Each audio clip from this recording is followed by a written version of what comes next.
across the UK, on DAB+, on YouTube, on your mobile, and on your side.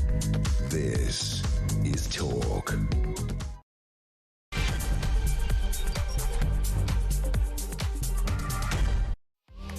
Well, a very good afternoon. This is Talk Drive. I'm Peter Cardwell. Thank you so much for your company. Whether you are going home, whether you're home already, whether you're in your car, one of the car dwellers, there's so much to talk about, including the absolutely horrendous story, our top story today, which is about Sarah Sharif. The chances to prevent the murder of the little 10-year-old girl were lost due to, guess what, racial sensitivities. How many flipping times does this need to happen? Some of the detail I can't even bring you at 4 o'clock in the afternoon because it is so graphic and horrendous in regard to this beautiful young girl who was horrendously treated and then murdered by her father and stepmother. It is just ghastly and awful, and there were many, many opportunities to save her life which were not taken by social workers, by teachers, by all the people whose job it was to protect her and make sure she was all right. She came to school wearing a hijab. Why was she wearing a hijab? Well, they said that she was interested in Pakistani culture. Well, no one else in her family was wearing one. Did that raise flags? Well, it did for one teacher who was then ignored. And guess what? They were shielding the injuries that she had.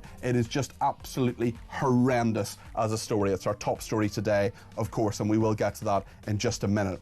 We're also talking about the nonsense that is going on in Downing Street as the country crumbles. We're talking about a budget in less than 2 weeks. We're talking about the fact that we don't know what on earth is going on in our borders. We don't know what on earth is going on in our prisons, and the government is dithering. They're fighting like rats in a sack. We'll talk about that. Should Morgan McSweeney resign? Well, frankly, I don't care. Yes, he's the Chief of Staff to the Prime Minister, and yes, he's a very important person, but most people couldn't pick him out of a police lineup. What I want is a Prime Minister who's in control.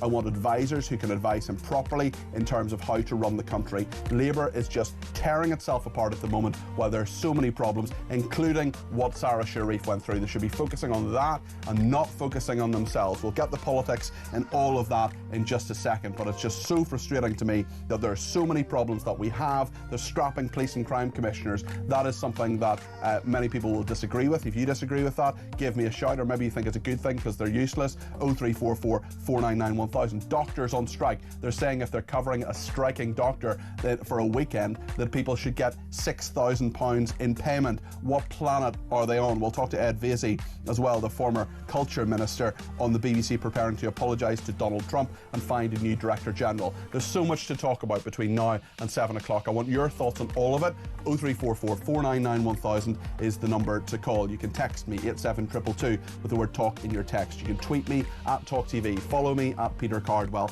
You can send me a WhatsApp text message. You can send me a WhatsApp voice note, less than a minute please, or give me a ring on 0344 499 1000. So much to discuss between now and 7 o'clock about the state of our country, about how things are going or not progressing. 0344 499 1000. Stay with me here on Talk Drive.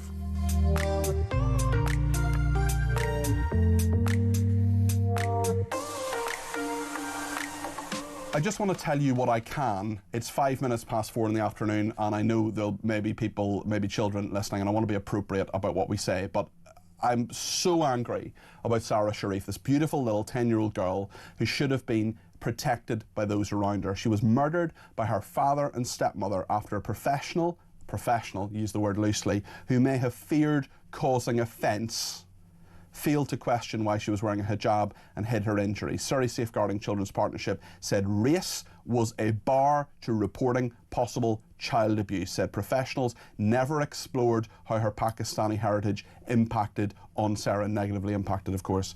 They said it was highly unusual for such a young child to decide to wear the hijab without either members of her family or peers doing the same. Why was she wearing the hijab? Because it was shielding her injuries. A family court judge, who was clearly an absolute idiot, handed custody to her to her father in 2019, despite his history of violence, including arrests for assault on 3 women and his own children. The report says Sarah's situation was not one where information has only come together with the benefit of hindsight. A great deal of information, especially about the risk posed to her by her father, was available across the system, but opportunities were lost to join up all the dots and recognise the dangers faced by Sarah Sharif once she moved in with her father and stepmother. The seriousness and significance of a father as a serial perpetrator of domestic abuse was overlooked, not acted on, and underestimated by almost all professionals who became involved with Sarah and her family.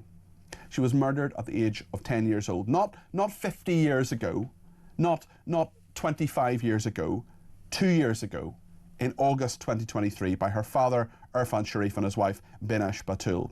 A post-mortem examination revealed 96 injuries, fractures, burns, bite marks. I'm not going to go into any more detail, because these scumbags should have been nowhere near a child. They shouldn't have been anywhere near any other human being. They should have been in prison.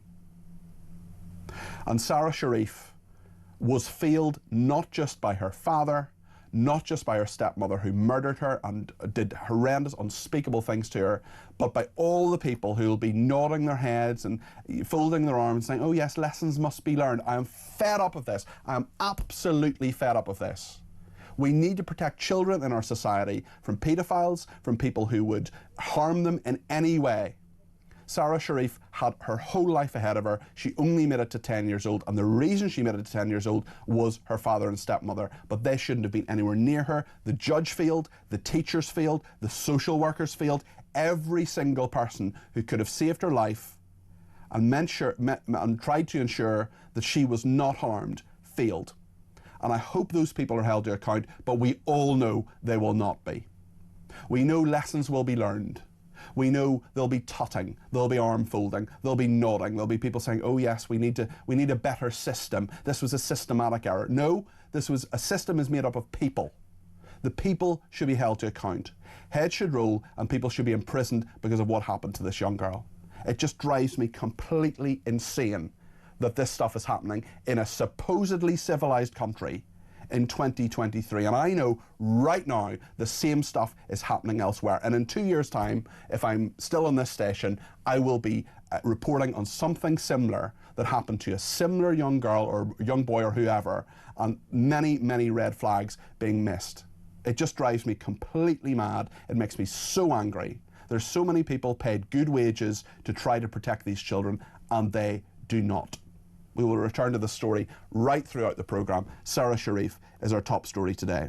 Meanwhile, as Rome burns, Nero fiddles. Keir Starmer is in 10 Downing Street, and the people around him haven't a clue to how to run a country. They haven't a clue. What they're doing is they're fighting like rats in a sack. They're briefing against one another. They're creating rows about the health secretary who may or may not be on manoeuvres. He says he's not. They say he might be. Different people talking to journalists. We talked to Patrick Maguire yesterday. Look, I'm a political nerd, okay? I'm interested in this stuff. I think it is significant to some degree. But the point is that we as a country are nowhere. We are absolutely nowhere at the moment. We're nowhere in the eyes of the people who live here. We're nowhere in the eyes of the world. We're nowhere in the eyes of NATO, the UN. We're just nowhere. Growth is nowhere. We've got a budget in a couple of weeks' time, and it's going to hammer every single hard-working person. The Chancellor says, oh, we all have to play our part. We all have to do our bit. We're doing our bit, Rachel. We're doing our bit. We're working as hard as we can. And you're taking more and more of our money away from us to do less and less. We try to get, a dentist appointment. Well, there are dental deserts. We try to go to hospitals. Well, the doctors are on strike because they want another huge pay rise. What are they doing to deal with this? There's so much that is not being done. And a big row engulfing Number 10 at the time and distracting the Prime Minister, distracting the people whose job it is to get stuff actually done, not just to talk, but to do things, to govern. You've got a huge majority here, use it. Change the country, do something that needs to be done and make it a better country.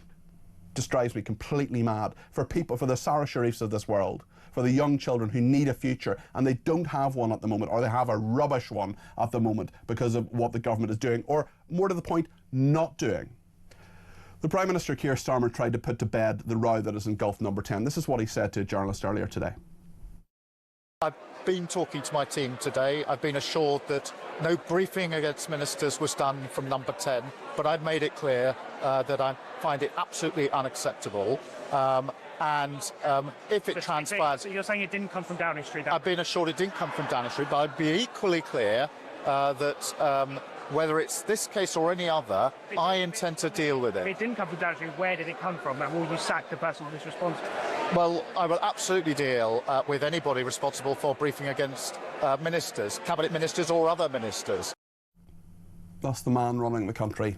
He cannot control his own office. He cannot control the people who are around him. He's been assured it's not people from Downing Street. What are they going to say? Oh yeah, fair cop. Go. Fair cop Prime Minister. It was me, actually. I spoke to the journalist. Yeah, I created this row that is now dominating the political discourse in this country when there are so many things we actually should be doing to make the country better. Ryan Saby is Deputy Political Editor of The Sun. Ryan, just tell us about this absolute mess. I think one thing that Keir Starmer tried to do today is try and just move on from this absolute debacle that's happened over recent days. Now, the trouble is, it's just going to linger on. If the people in Downing Street or Sir Keir Starmer thought they were going to try and kill these briefings, these botched briefings, I think they've just stoked it up. And I think as soon as the budget looks like it's going to hit everybody, it's going to be very, very bad.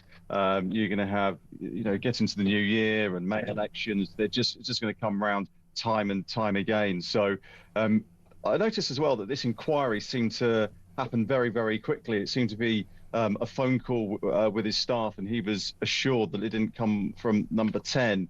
Well, it seems to me there probably should be some kind of Cabinet Office leak inquiry into this if the Prime Minister and those around him really wanted to get serious about actually finding the culprits. He's tried to close it down. It's going to rumble on for days and days. At the same time, when the public are crying out for solutions to the big problem of the economy, small boats, the NHS. Well, let's talk about the NHS. Let's talk about the minister who was allegedly behind this coup plot. West Reading says it's nothing to do with him. He has accused the striking doctors' union of behaving like a cartel. Some of the detail in that as well, I was reading about as well. Some of the demands for £6,000 to cover a weekend during the strike. I mean, these doctors are living in cloud cuckoo land, aren't they? Yeah, and that's the language from the West Streeting is very, very stark today, talking about the cartel that they operate, making big demands. And I think one thing that Wes has been saying over recent days, every time that you effectively sort of shut down the NHS during one of these strike days, it's costing the best part of £250 million. So he's trying to, try and take a step forward. But every single time there's industrial action, they're taking 2 steps back. So you can just sense the frustration. They've been trying to do as much as they can to get the striking doctors around the table, but it seems like they just won't listen, and their demands are just too much in this environment. Yeah, I think that's very, he says it's become increasingly clear, the Health Secretary, Wes Streeting, says it's become increasingly clear the BMA is no longer a professional voice for doctors. That's the British Medical Association, their union. They're increasingly behaving in cartel-like behaviour, and they threaten not just the recovery of the NHS under this government, they threaten the future of the NHS full stop. And I think that is a morally reprehensible position. Those are strong words from the Health Secretary. Yeah, the Health Secretary, one of his big plans for the coming months and years to try and drive down waiting lists. Now, the only way you're going to get that is to make sure there are doctors and their hospital staff and medical staff in doctors to actually attend to patients, to make sure those appointments aren't actually cancelled. Now, if these doctors aren't there for 5 days in a row, it's just going to make the backlog even bigger, despite all the sort of money you're pouring into it, and it just won't work. So you can just sense that frustration. That's the last thing that Wes Streeting, it seems like he needs right now, is to be caught up in the middle of this briefing war but between number 10 and in fairness to Wes, around. In fairness to Wes Streeting, he does appear to actually want to do some governing, unlike those nameless people behind the scenes, although you and I know who some of them are. We just can't put their names in the public domain because they'll sue us, in terms of these briefings that are happening, and the fact that it's such a distraction from what people want the government to do, which is get on and govern and solve the problems of our country, Ryan. Yeah, that's right. There are always mutterings around cabinet ministers who are seen as ambitious. Those who, it'd be strange if a cabinet minister didn't want to lead their country. Every MP wants to be prime minister. Yeah, they have a big vision. They have a strategy of trying to sort of make their careers better. They're ambitious type of people. That's why they're in politics. Now, what happened over recent days? Some of that was treated, with a briefing war that was unjustified for what was going on around it. It just seemed completely over the top. And I think those people who were briefing that probably just need to hold off. And actually, the public just don't appreciate it. It kind of came back, for the public who'll be watching this, it came out of nowhere. Well, of course, people they haven't heard of trying to destabilise the government. It just seems so self-destructive as well. Ryan, thank you as always. Ryan Saby there, Deputy Political Editor of The Sun. Andy is in Birmingham and has given me a ring on Sarah Sharif, the 10-year-old girl who was murdered by her father and stepmother, and all the feelings, all the institutional feelings that happened around it. Remember, institutions are made of people, systems are made of people. People made huge mistakes, dereliction of duty. It beggars belief. Andy, you're very welcome to the programme. What would you like to say? Afternoon, Pete. I hope you're well, mate. Yeah, it's all just good. that, obviously, we were driving back from London earlier, me and my pal, and like Ian Collins put on, he said, I can't put on the radio what they actually done to her. So we stopped for a drink on the way back, and we read exactly what that poor girl went through. And it's horrendous, mate, honestly. It's horrendous. And all I want to say is, I'm fed up of these thoughts and prayers, like you said at the top of your programme. I'm fed up of them, and the government will come out and go, this poor girl. They're not doing anything, mate, are they? For the sake of, religion, and they can't upset various religions and whatever. It's like the rape inquiries have been... Yeah. Well, Andy, that is a really good point, and I don't know about you, but I don't care if someone is Muslim, Christian, Jewish, I don't care if they're black, white, Asian, whatever their race is, whatever their religion is, whether they believe, in the sun gods and that, the moon is made of cheese. I don't care. If there is a kid who you think is being abused, do something about it. Go in there, knock the door, make sure you go in, make sure you get answers to your satisfaction. And so many people just did not do that, Andy, and they did that because they were afraid to. And we created this, well, for some reason, there is this atmosphere where people are afraid to say, oh, racial sensitivities. I don't give a fig about, I almost said something else there. I don't give a fig about racial sensitivities. What I do care about are children being abused, and you do too, Andy. I sure do, mate, and, I know we can't say it on radio, mate, for the perpetrators of what they done to her, they shouldn't be breathing a bit. Well, they're unspeakable people, Andy, and thank you for your thoughts, and thanks for giving me a ring. Andy gave me a ring there on 0344 499 1000. Jenny in Bicester, really good message from her. She says, decades ago, the Maria Caldwell case, 1973, resulted in a public inquiry, after which they said lessons learned so it couldn't happen again, but it does over and over and over again, and nothing changes. Brian says, I just listened about that poor innocent 10-year-old girl. I feel like crying, honestly. How can these professionals sleep at night? Everyone of them needs to be held accountable for this girl's death. They should be named and shamed. Dave in Hull, with reference to Sarah Sharif, all those responsible for the failings should be held accountable and charges brought against them. We all know lessons won't be learned, and it will keep happening. A little girl died due to complete incompetence, says Dave. Dave, you're 100% correct, and thank you for your message. Leslie says, will the people who let Sharif down lose their jobs and go to jail for assisting her murder? Leslie, you and I know they won't, but they absolutely should. We'll get Isabel Oakeshot's take on all of this in just a minute here on Talk.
Big news coming this December. Our talkTV app is moving to the Talk app.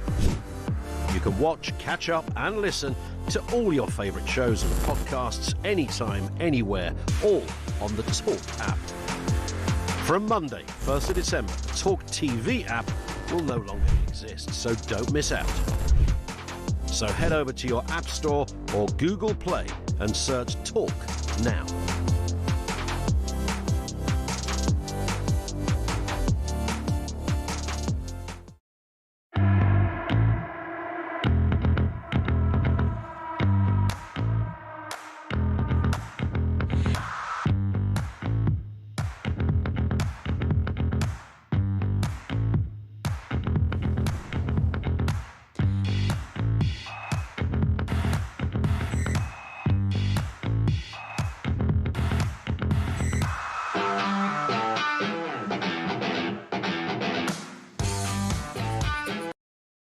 Across the UK, on DAB+, on YouTube, on your mobile, and on your side. This is Talk. Thank you to everybody who has been in touch. Really, really good messages. And London Oil Trader says West Streeting can't hide from the Marxist BMA, the union wanting a huge pay rise, a bribe as soon as he was elected, without any productivity agreement or agreements not to strike again. The UK is being run by David Brent. Starmer is an over-promoted fool. Angela says while the useless Labour politicians and advisers are fighting, our country is going to hell in a handcart. I can hear your anger, and I too am beyond angry, says Angela. That poor little girl, Angela continues, brutally tortured by her parents and uncle, was let down by everyone. It just shows, Peter, we all need to be more nosy and notice what is going on in our local community. Even if you're wrong, if you suspect cruelty, report it. Have the people who let this happen lost their jobs? Well, Angela, I think we know they haven't. Terence Herbert is the Chief Executive of Surrey County Council. They were meant to keep Sarah Sharif safe. He spoke to the BBC. It's devastating that the information was incorrectly inputted. The worker who attended the wrong address for a home education visit recognised her error on her return to the office and sent out an appointment for a later date. The review is clear that there isn't one single action which may have led to a different outcome for Sarah. There are a series of recommendations, both locally and nationally, where the safeguarding arrangements should and could be strengthened. And it's the responsibility of this organisation and safeguarding partners to do that. Terence Herbert there, Chief Executive of Surrey County Council, he sounded like a man under pressure. I could hear it in his voice, and clearly there are so many feelings here. He actually outlined one of them in regard to the worker who went to the wrong address and then, you know, flagged that and nothing was done.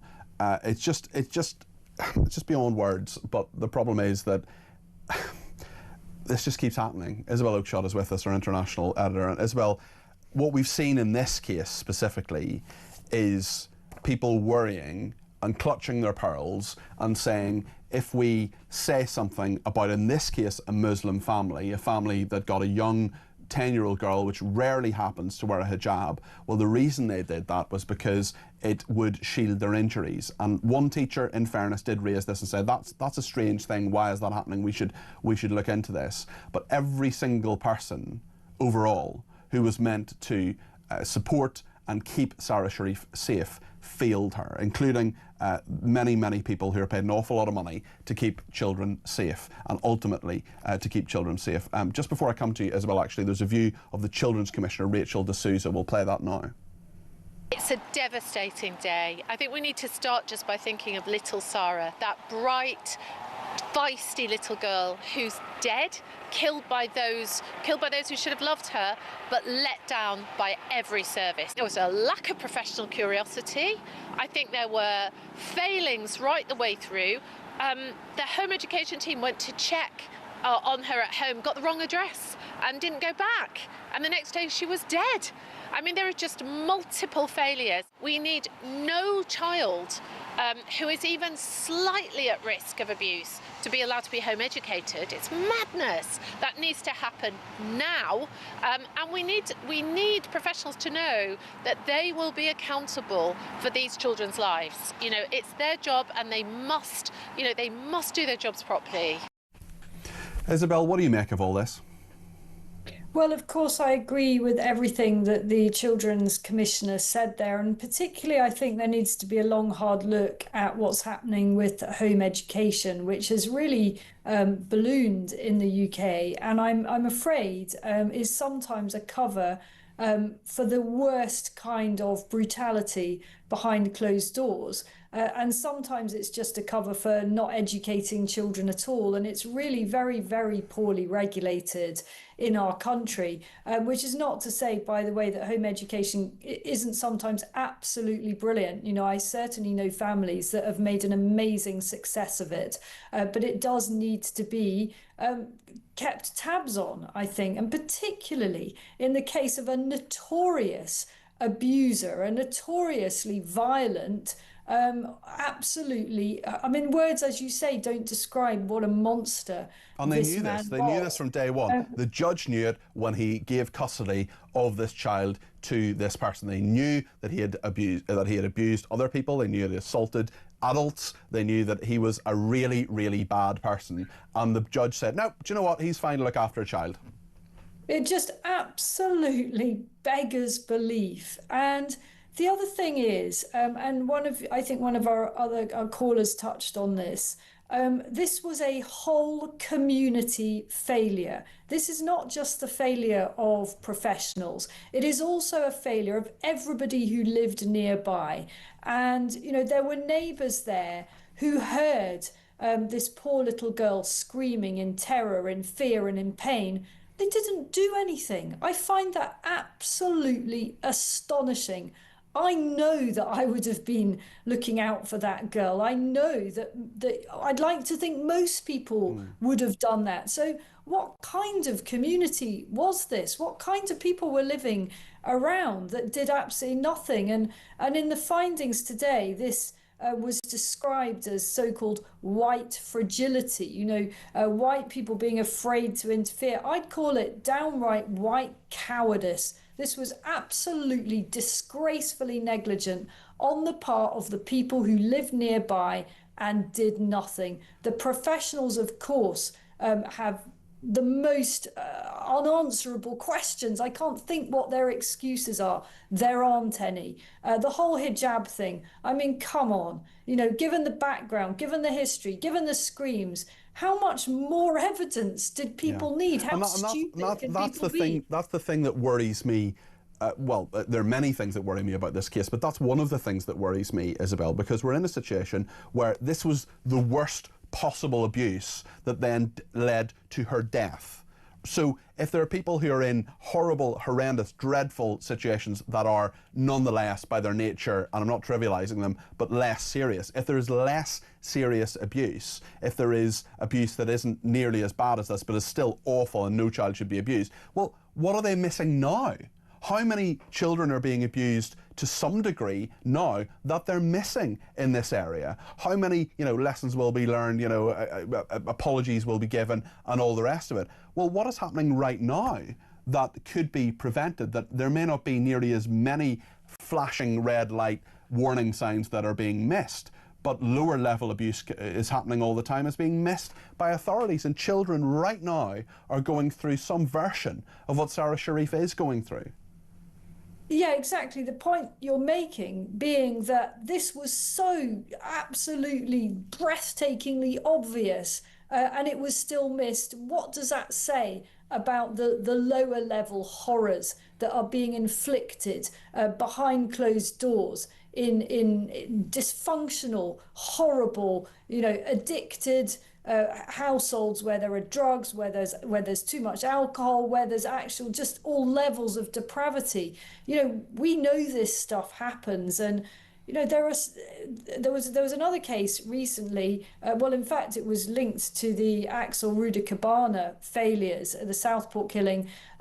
We know that lockdown was a disaster. in this regard, because it basically trapped children, it imprisoned them with their abusers, with no one from the outside world actually saying, you know, is everything all right? Why do you have a bruise on your face, or wherever else the bruises might be? We all have a responsibility as a society to look out for this stuff without being, you know, embarrassingly nosy about it. The signs are there. You know, if you live next to someone, surely you see what's going on. Yeah, Isabel, thank you. That's Isabel Oakeshott, our international editor, giving her perspective on all of that. There are two people in my life who I know were abused by parents, and I know them both very well. They're both very close to me, and I care for them very, very much. And if I could have done anything, if I didn't know them during the times that they were abused, I didn't know them when they were children. I know them both as adults. And if there's anything that I could have done, a tiny thing that I could have done, I would have done it. And it pains me that I wasn't around to stop it in both those cases, because both those people are incredibly close to me. They are people I care about a huge amount. And if anything could have been done, it should have been done. And in one of the cases it was, and it was solved. And in another case it was solved in a different way, but that I'm not going to go into. But it is just, child abuse is just something I feel so incredibly strongly about. And I know that there are so many viewers and listeners who feel exactly the same way. On the Sarah Sharif case, the failings that happened, those who let this slip through their fingers when it was their job to sort it out, and they didn't do it. Let me know what you think. 0344 499 1000. Stay with us.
Across the UK, on DAB+, on YouTube, on your mobile, and on your side.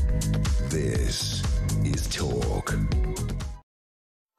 Well, as you may have been hearing there, the app is on the move. So if you're watching or listening on your talkTV app, then you need to delete it and reinstall another app. It's called the Talk app. It's all pretty straightforward. So the talkTV app is going. The Talk app is starting from the 1st of December, although you can use it now. The big switchover is happening. I did it in a couple of minutes. And listen, I'll be brutally honest with you. The bosses out there, they've run a little competition between us presenters to see how many people we can get to get on the new app, the Talk app, and I'm winning at the moment, and I know you will want me to keep my crown and not pass it on to, I don't know, someone like Ian Collins, you know. So please do, if you've got the talkTV app, delete it from your phone and put the Talk app on it, and then you continue watching and listening to all your favourite talk presenters. So lots to discuss today. Of course, we're going to talk now about the fact that policing and crime commissioners are being abolished by the Home Secretary Shabana Mahmood, but actually their powers are going to the mayors. Now, City Can in London has those powers. That is the case in some cities, but mostly there are policing and crime commissioners. Let's see what the Policing Minister, Sarah Jones, set out a bit earlier in the House of Commons. Setting the local police budget and agreeing strategic priorities for their force through their local police and crime plan. However, whilst the role of PCCs has evolved over time to include responsibility for commissioning services for victims, driving local partnerships and in some areas responsibilities for fire governance, the model has failed to live up to expectations. It has not delivered what it was set up to achieve. But the reality is that the PCC model has weakened local police accountability and has had perverse impacts on the recruitment of chief constables. They have failed to inspire confidence in local people, in stark contrast to the mayoral model, which has clearly been ultimately more successful. Sarah Jones there, the Policing Minister, talking about all of that. Well, Rupert Matthews is the Reform UK Police and Crime Commissioner for Leicester. Rupert, how do you feel about being abolished? Hi. Well, we've known for some time Labour wanted to move towards an elected mayor system, so we've been expecting an announcement of some kind for some months now. We were thinking it would come through after Christmas, perhaps in February, but they've decided to bring it forwards, presumably to distract attention from all the mess the Labour government's in. I think what's really important here, though, is that the Minister's right, up to a point, the PCC system hasn't worked in the way it was expected to, and I think that's largely because as the bill setting the system up was going through Parliament, the number of powers was taken away from police and crime commissioners, but they were still given more responsibility. So we've ended up in the situation where we've got responsibility for all sorts of things, but we haven't got the power to actually do them. Do you feel hamstrung in your job? Do you feel there's a lot you can say, but not a lot you can actually do? And maybe the answer would be to give you more powers. Well, very often that's the case. And I think what we should have done actually was have a look at the system. It's been going for about 12 years now. It's about time we had a look at it. Is it working? How can it be improved? Sadly, Labour governments just decided to scrap the whole thing altogether. And one of the problems with that is that the two-tier policing we've been seeing, the way in which the police are coming detached from the public in general, that's only going to accelerate now because the chief constables as a body have never liked public scrutiny. They haven't liked the fact that they get caught out. They haven't liked the fact that they're being called on to change their ways.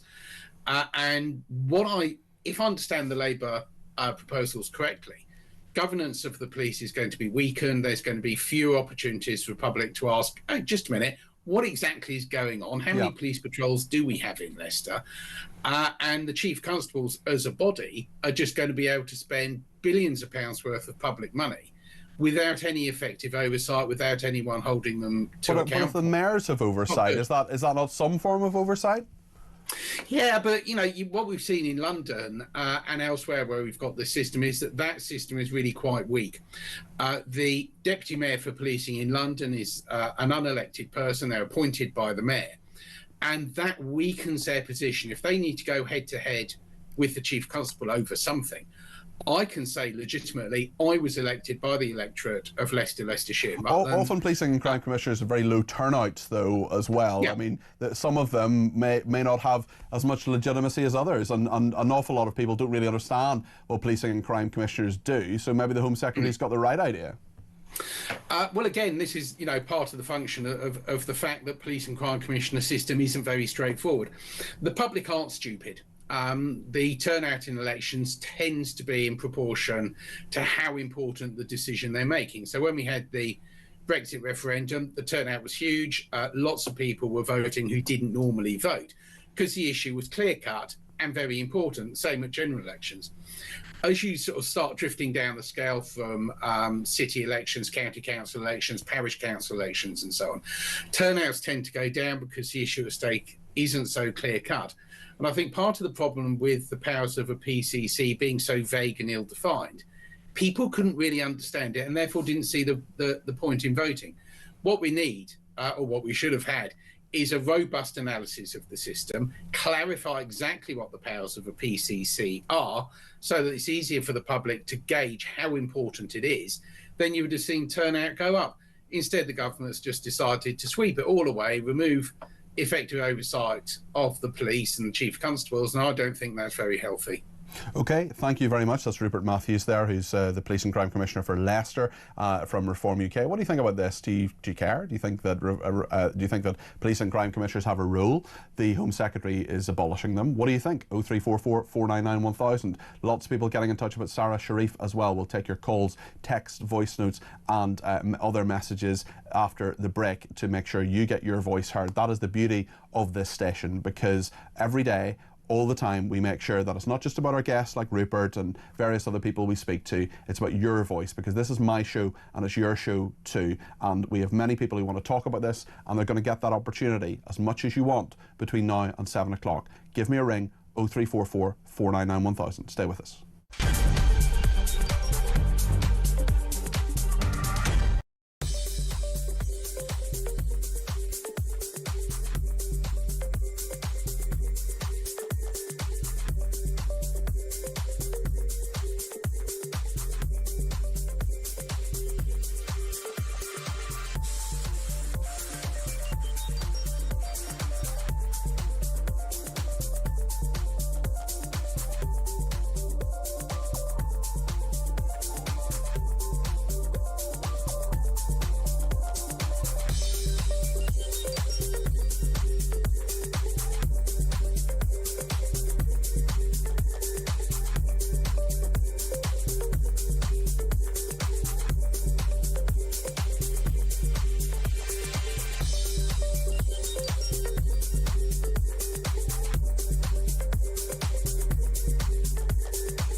Big news coming this December. Our talkTV app is moving to the Talk app.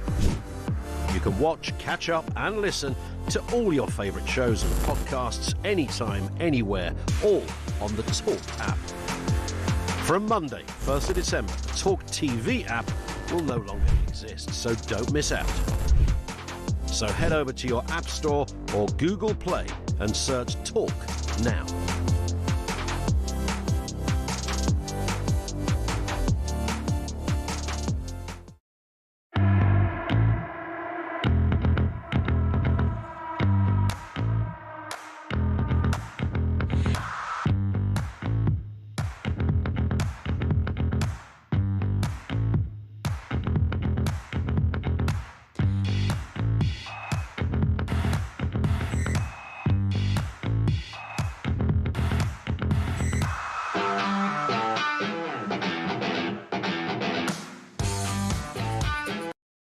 across the UK, on DAB+, on YouTube, on your mobile, and on your side. This is Talk. I've just received a message from the person in my life who I care about very much, who was a victim of abuse in her childhood. I'm not going to say who it is. I'm not going to give any further details, but I'm just going to read out this message from this person who said, "You've got to remember, Peter, it's like a chain reaction with people like Sarah Sharif. Like one little mistake here, another one there, and then in the end it's no one's fault because legally it's part of a chain. He may have been notorious, the father, but honestly, I'm telling you, there are men who have been allowed to keep their kids despite assault convictions where I live. It's also said that if the father is respected, in inverted commas, in whatever way, be it financial or otherwise, it is considered that they won't actually go as far as killing a child. Like they will abuse a child but not kill it. It is just absolutely horrendous. I cannot look at photos of her. It is heartbreaking. Shame on the stepmother." So there are people watching and listening to this show, and there are people reading about Sarah Sharif who are being re-traumatised because of what they're hearing and the feelings they're hearing about. We have got to talk about this, and we've got to fix this as a society. Jason in the Lake District says, "I completely agree with your anger, Peter. Lessons won't be learned. Those whose job it was to protect her should be held accountable and prosecuted. Enough is enough."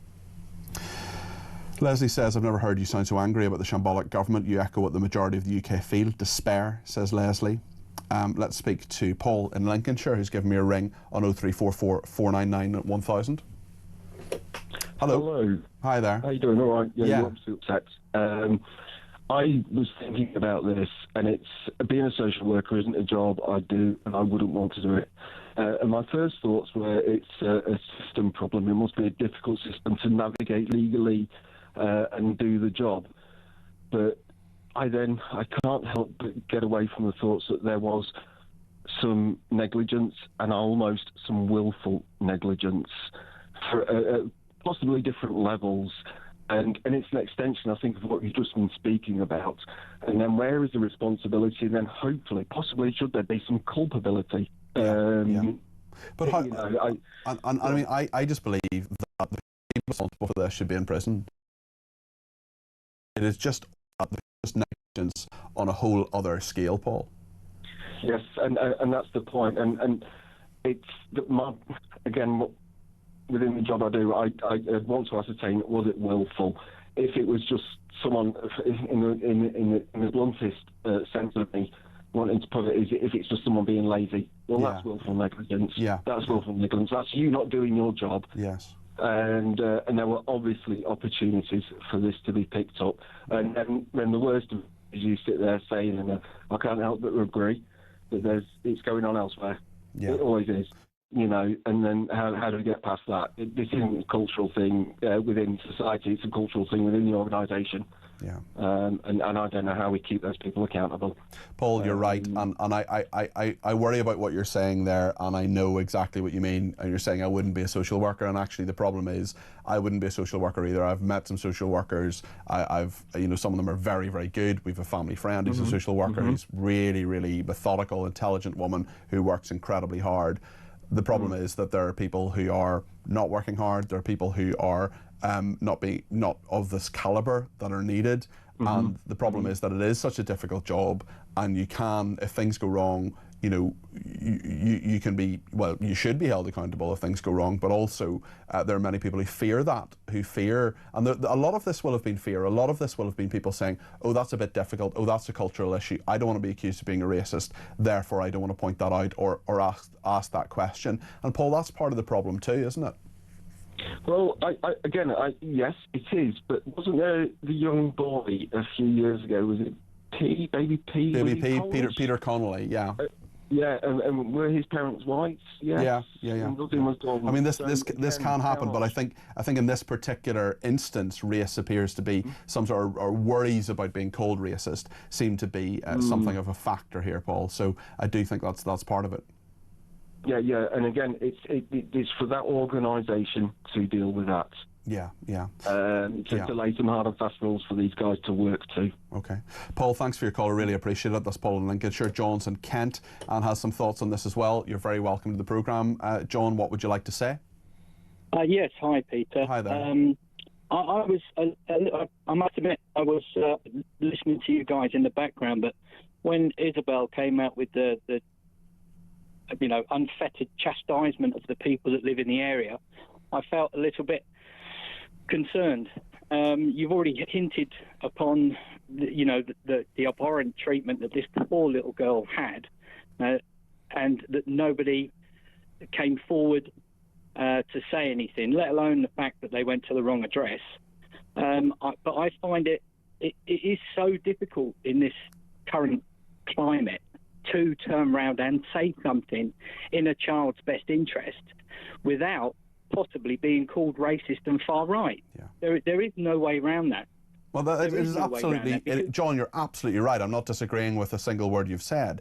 The problem is that we've got to change that. We've got to change that. It can't be racist. It can't be wrong in some way, and people fear that. People, exactly. I talk about DBS checks as well, disclosure and borrowing services, what used to be called criminal record checks. There will be people who have those checks done. I've had it done because I volunteer with someone in the care system, and I've gone through it. It's a bit of faff. It's a bit of bureaucracy. That's fine. I'm very happy to have my criminal records checked. Not that I have one, but that's right that happens. But there will be people who say, well, that person's had all the checks. That person's been through the system. Therefore, if I involve myself in this, if I raise my concerns about this person and it goes wrong, I'll be culpable. I'll be called a racist. And people can't keep walking on eggshells about this kind of stuff, especially when it comes to the safety of children. John, how do we change that? Well, the way we change that is we change the current climate. And that, I think that is possibly one of the biggest issues that we're going to have, because no matter what you say, if somebody doesn't agree with you, the easiest thing to say is you're far right or racist. Yeah. And that mindset has got to change. And unfortunately, I think that might be a hurdle that's a little bit too high to jump over. Totally agree, John. Listen, I think you speak. Can I just? Go ahead. Sorry, John. Sorry, but does Isabel know how easy it is to report someone to a child agency? Because a friend of mine tried to, and they felt as though they were being interrogated before they could even say where the child was or what they were concerned about. The checks that you go through are quite intrusive to yourself. Yeah. That might put people off too.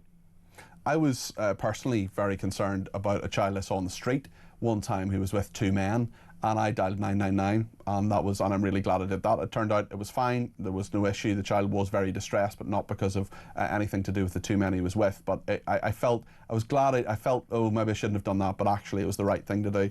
John, thanks for your call. Another John is in Somerset. John, you're on the air. What would you like to say? You're very welcome to the programme.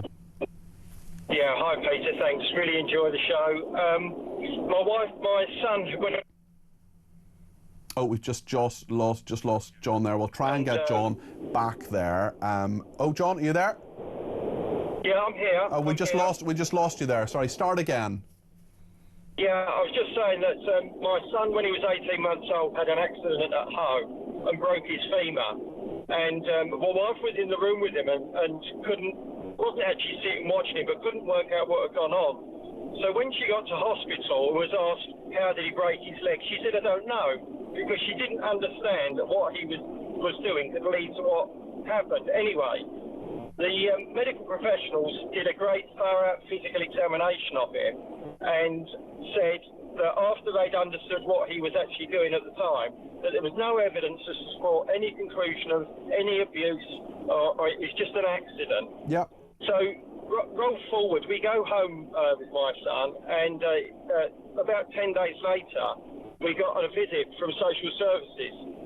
Two very officious workers with clipboards asking us lots of questions, and it became quite clear that they were ticking a box. And I said to this social worker, I said, you're sitting here, the medical professionals has told you that the injury that he sustained was entirely consistent with what my wife told you he was doing. Yes. And that was how his leg became broken. And it was quite clear that we were low-hanging fruit. I'm a professional, run my own business, and, sorry, someone's just pulling out in front of me. You clearly felt, John, that you were being interrogated there, and that was unfair. And it just shows that even for people who are totally innocent, as you were and are, the system doesn't work in that way either. No, I mean, I said to them, you know, you can quite clearly see the home that he lived in. You can quite clearly, you've got the medical reports, which were unequivocal, and there you are. You have to come and spend time. Oh, and then there was the kind of the veiled threat about we're watching you. He didn't actually say that, but it was quite clear that we were on their register. And you know, there were all these people, like this poor girl. I mean, I haven't seen the news today, but I'm aware of the case.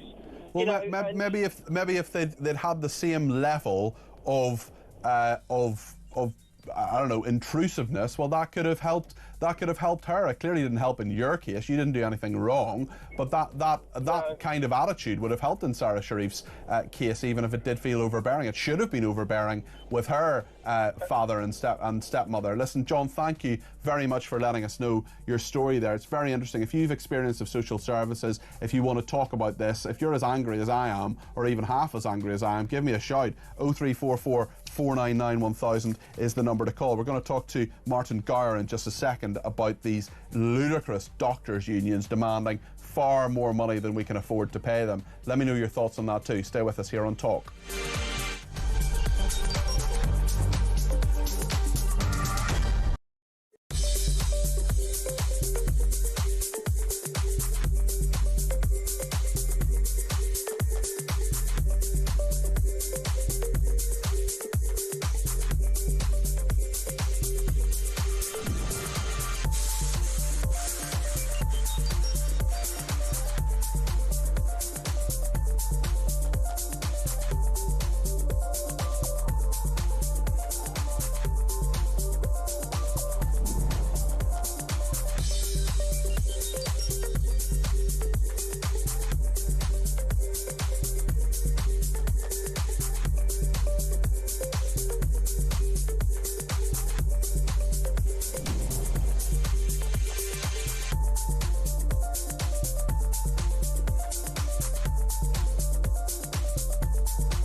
Across the UK, on DAB+, on YouTube, on your mobile, and on your side.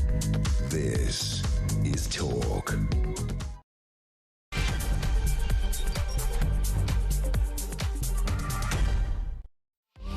Good evening, it's just gone 5 o'clock. I'm Peter Cardwell. This is Talk Drive. Thank you so much for your company. There's so much to talk about this evening, particularly the doctors, West Reading, accusing striking doctors' union of behaving like a cartel. We'll talk about that in a minute. But our main story this evening is about Sarah Sharif, the 10-year-old girl who was let down by every single person who was meant to look after her, not just her father and stepmother who murdered her, but many people in authority whose job it was to keep her safe. They did not. They failed. The failings are unspeakable and horrendous, and we're talking about them tonight. There's a big report about that. We're also talking about University College London. There's a statement from them that we're going to talk about a little bit later on with Nicole Lampert about Jewish organisations being really, really worried about an event held on campus 2 days ago, not even 48 hours ago, by an accredited student group where a member of academic staff appeared to share a historic anti-Semitic blood libel. The details of that are coming up in a few minutes' time, and they are really, really shocking. This is a former employee of UNRWA, the UN-specific agency for Palestinians, telling attendees about the calling Jews bloodthirsty for the blood of Gentiles. Absolutely horrendous, awful blood libel that goes back centuries. And here it is in Britain 2025 at one of our leading universities at an accredited student society event. We'll be talking to Nicole Lampert about that a little bit later on. We'll also talk to Ed Vaizey, the former Conservative Culture Minister, about the BBC preparing to apologise to Donald Trump and find a new Director General. So much to talk about. Your calls are coming in, as are your messages. Do keep them coming. 0344 499 1000 is the number to call. You can text me 87222 with the word talk in your text. You can tweet me at talkTV, follow me at Peter Cardwell. You can send me a voice note, you can send me a WhatsApp text message, or give me a ring, all on the main number 0344 499 1000. Lots to discuss between now and 7 o'clock here on Talk Drive.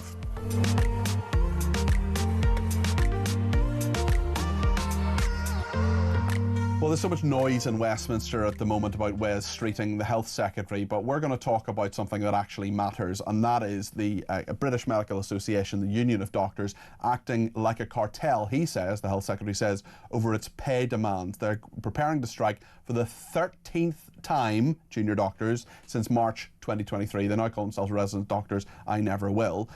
The Health Secretary says he was frustrated to the point of fury about the stance being taken by the union. They're demanding a pay rise of 26%. Don't know about you. Have you got a 26% pay rise recently? I haven't. They received an increase of almost 29% over 3 years. They're also urging all senior doctors who cover those on strike to demand pay rates that amount to as much as £6,000 for a weekend on call, even when they're not called in. So you've got a senior doctor covering for a junior doctor who's on strike, possibly sitting at home, possibly not even getting a call to say, please come in. £6,000. Where's the money come from? You and me, for 2 days. So that's nice, isn't it? Wes Streeting says, I think it's become increasingly clear the British Medical Association is no longer a professional voice for doctors. They're increasingly behaving in cartel-like behaviour, and they threaten not just the recovery of the NHS under this government, they threaten the future of the NHS full stop, and I think that is a morally reprehensible position. For once, I totally agree with the Labour Cabinet Minister. Let's speak to Martin Gower, who's a former NHS Trust Chairman. Martin, what do you make of this, and how much of a barrel do they have Wes Streeting over here? Well, thank you for having me on, Peter. I think there are a number of issues with this. One is that I do feel Wes Streeting's frustration, and it is awful. I mean, the ability, the willingness to go on strike, where it will be patients that suffer, not the Wes Streeting. He won't suffer. Not us, the people who work in the NHS. But it will be definitely patients that are on the bad end of this. On the other hand, I'm not sure that Wes Streeting's rant is necessarily going to be very helpful. Sometimes, although having a rant might make him feel better, it won't necessarily go anywhere at all towards resolving the situation. And I was always told when I was in an industry where had very strong trade unions, never take them on publicly unless you had a very good chance of winning. And I don't think Wes Streeting got a great chance of winning. What needs to happen, the media have a role in this, all media, is to actually try and marginalise the idea of doctors going on strike. I mean, I'm shocked, to be honest, that doctors would ever go on strike. Yeah. My own brother was a doctor, and I know he is equally shocked and disgusted at it is a fact. It is a fact that when doctors go on strike, more people die. That is a fact. Of course, absolutely, and that coupled to that must be the fact that the BMA don't really care whether they die or not. I mean, they would say, to give them their due, they would say that actually in the long run lives are saved because doctors are happier, they're better at work, they're more secure in their position. I wonder, do they have a point at all in regard to the pay? I don't think they do, but you may disagree, Martin. And also, I mean, conditions and job security is something they want to talk about as well. Well, Peter, there's two things here. I think the role of a junior doctor is not altogether a happy one. The proper title for them within the NHS is that they are doctors in training during the first 3 years, and they're on rotation. When I was a chairman of a trust, we always felt the junior doctors, as they were called then, were not really didn't really belong to us. You know, they were here today, gone tomorrow. We used them, and I think sometimes exploited their goodwill in order to help save us and help us in all sorts of situations. But actually, the sense of belonging to the organisation that they were actually working in didn't really happen. Now, I know some NHS trusts have actually tried to help that and make them feel a greater sense of belonging, I mean, by all sorts of routes. But it's not a very clever system, and it's needed to be revised for a long time. So I do sense the kind of frustration of the junior doctors in quite where their careers are going. When they can get into a speciality, some will end up as GPs, when they won't, of course, be in the public sector any longer. They'll be in the private sector, and some will eventually go and work in the private sector. Some will go and work abroad. I think that the terms and conditions, and particularly the environment in which these folk work, does definitely need to be addressed and revised. That doesn't in any sense say they shouldn't be on strike. They shouldn't be on strike. It's disgraceful, and they are being poorly led. And instead of being led by the NHS and their own bosses in the trusts, they're being led by their union. Yeah, and actually, speaking of that union, the British Medical Association spokesman said, it says spokesperson, but I'll assume it's a man, said the BMA is advocating effectively for doctors to find a solution which gets doctors into jobs so that they can see patients and reverses lost pay, so that it keeps them in the workplace now and in the future. The Secretary of State, Wes Streeting, should recognise the importance of demonstrating that the government values the NHS workforce, not blaming them for taking action when their pay value remains a fifth below where it was in 2008, and doctors struggle to find work even as patients wait many months to see a doctor. There will be a way to end this dispute, and like many professional associations and trade unions, we are first and foremost interested in getting back around the table with the government to negotiate properly and reach a solution on both jobs and pay for the benefit of all. Martin, thank you. Martin Gower there, former NHS Trust Chairman. What do you think about this? 0344 499 1000. Do you know how much it costs when junior doctors go on strike for 5 days? £250,000. Just that bit, just those junior doctors, just that little bit of the NHS going on strike for 5 days will cost us about £250,000 as taxpayers. It's really astonishing.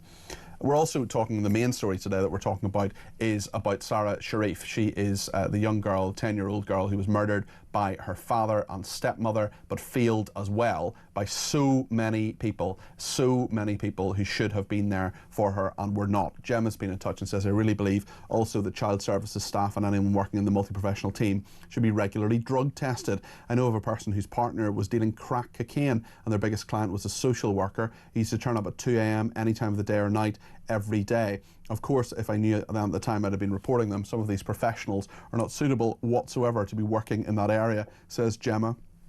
Timothy Dolan, who's from Barnsley in South Yorkshire, says, great show. Being a social worker must have been hard before, but it's almost impossible with the diversity and inclusion narrative being forced upon us now. And Donna in Birmingham says, afternoon, Peter. Afternoon, Donna.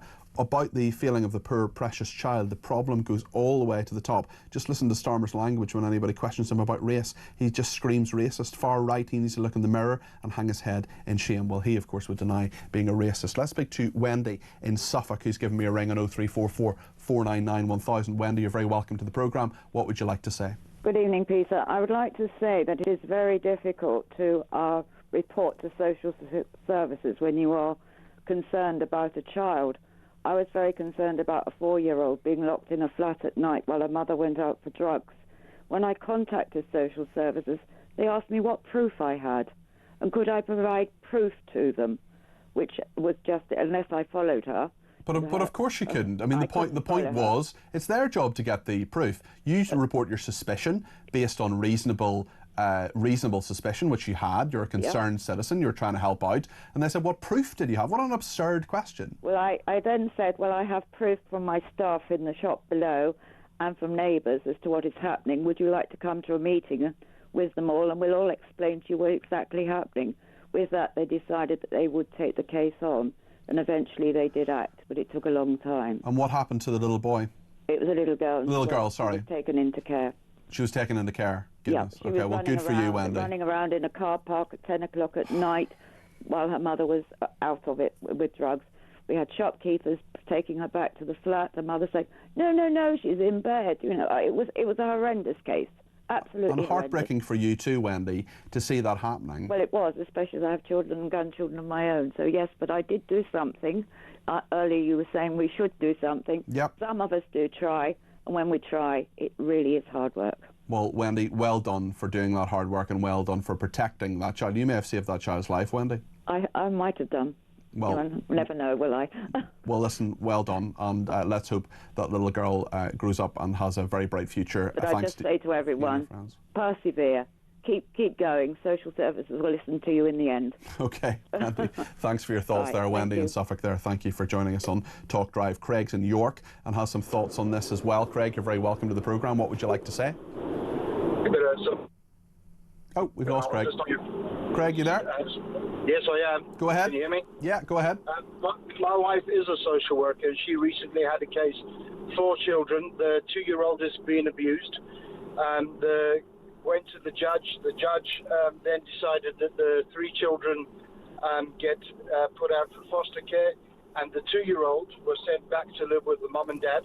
This is the kid that was being beat up by the mum and dad, and that was the judge's resolution. What planet is that judge on? Seriously? Well, I'd love to know. And basically, my wife recommended that all 4 children be taken away immediately. Yes. And they said it would be bad for the mother's mental health if all 4. Oh well, we mustn't do anything that would jeopardise that. I mean, for goodness sake, your wife must have been livid.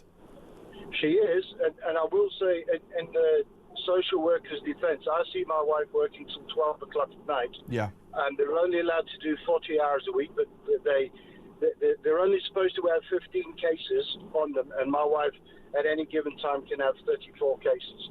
So that's why things are slipping through like the cracks, basically. Yeah. They're overworked. I won't say they're overpaid. But it's also as well, when you go up to stupidity, that some judge tells you that a 2-year-old needs to go back into the lion's den because it'll be better for the mom's mental health. You've got to question that. Absolutely absurd. Well, will you tell your wife from me, Craig, that I'm glad she's working so hard and doing a good job, and that just sounds absolutely disgraceful. There are good social workers, and we'll never blanket say, you know, they're all dreadful, or indeed that they're all wonderful. I'm sure that she's seen many problems herself. Craig, thank you for that. I really appreciate that. Mark's in Dorset and has given me a ring too, 03444991000. Mark, you're on the air. What would you like to say? You're very welcome. Thank you, Peter. I'm very confused as to who do social workers actually answer to. If they really answer to the local authorities, then why don't the local authorities actually control them or impose the recommendations that are being made? Yeah. They really shouldn't be in a local authority control position, because they end up just existing in the bureaucracy of the local authority instead of focusing on what they need to do. I know exactly what you mean, and I think that so many services have been given to local authorities. Now, social workers are usually part of that, but certainly George Osborne's austerity moved so many different social care aspects to local authorities. The system clearly doesn't work, and people are being let down even just with when the system's working as well as it can. And this particular case is an extreme one, but it is a damning indictment of the system, isn't it, Mark? Oh, totally. It is ridiculous that a social worker is answering to some council wonk who has perhaps no experience in this area, who's only there for their career, moving slowly up the council ladder.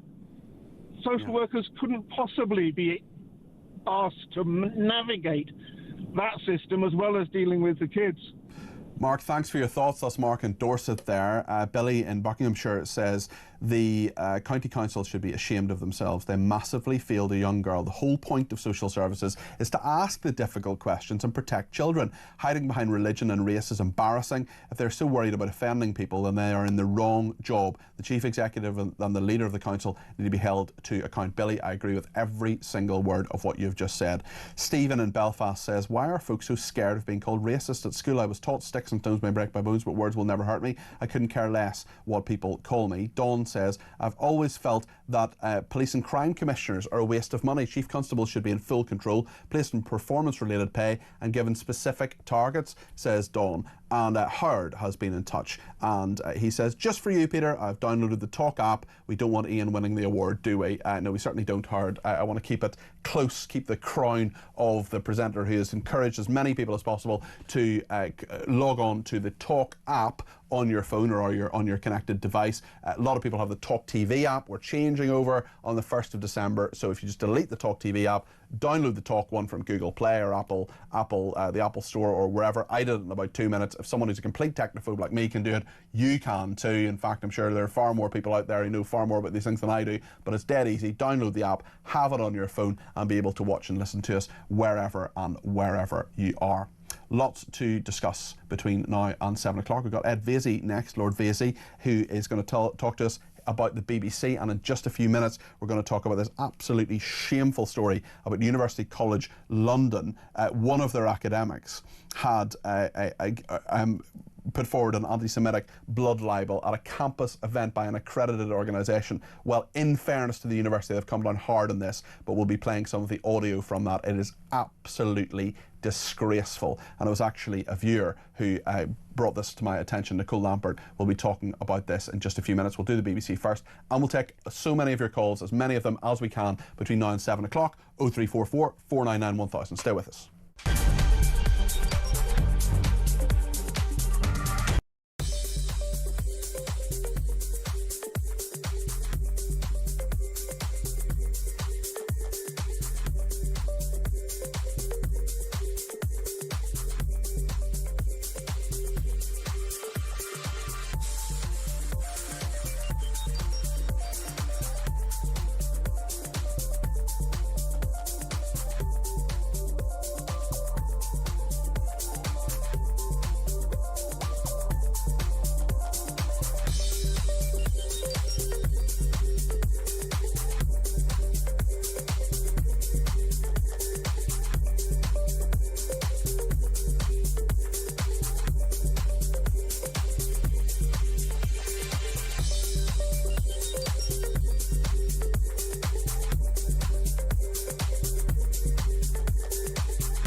Big news coming this December. Our talkTV app is moving to the Talk app.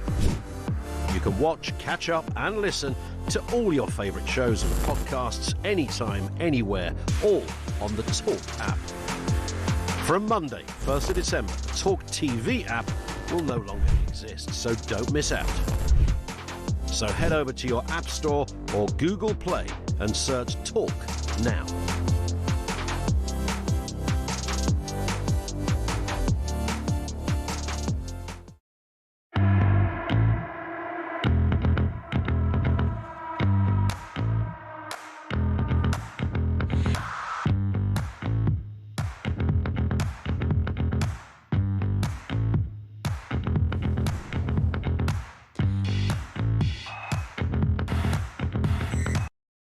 Across the UK, on DAB+, on YouTube, on your mobile, and on your side. This is Talk.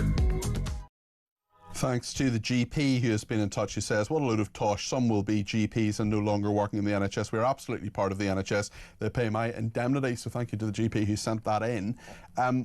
Bit more news from the Telegraph now on the BBC. The BBC doctored footage of a Donald Trump speech a second time and ignored concerns that were raised about it. This is about 2 years before the Panorama programme. This was with Newsnight in 2022, splicing and doctoring footage again to make it appear that Donald Trump was encouraging his supporters to riot. So the same issue, but a different clip.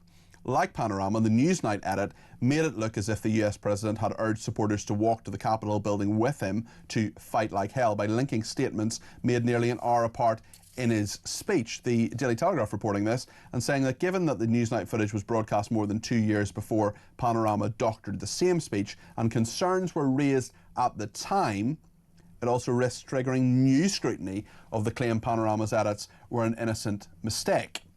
Well, Lord Vasey, Ed Vasey, is with me now, the former Conservative Culture Minister.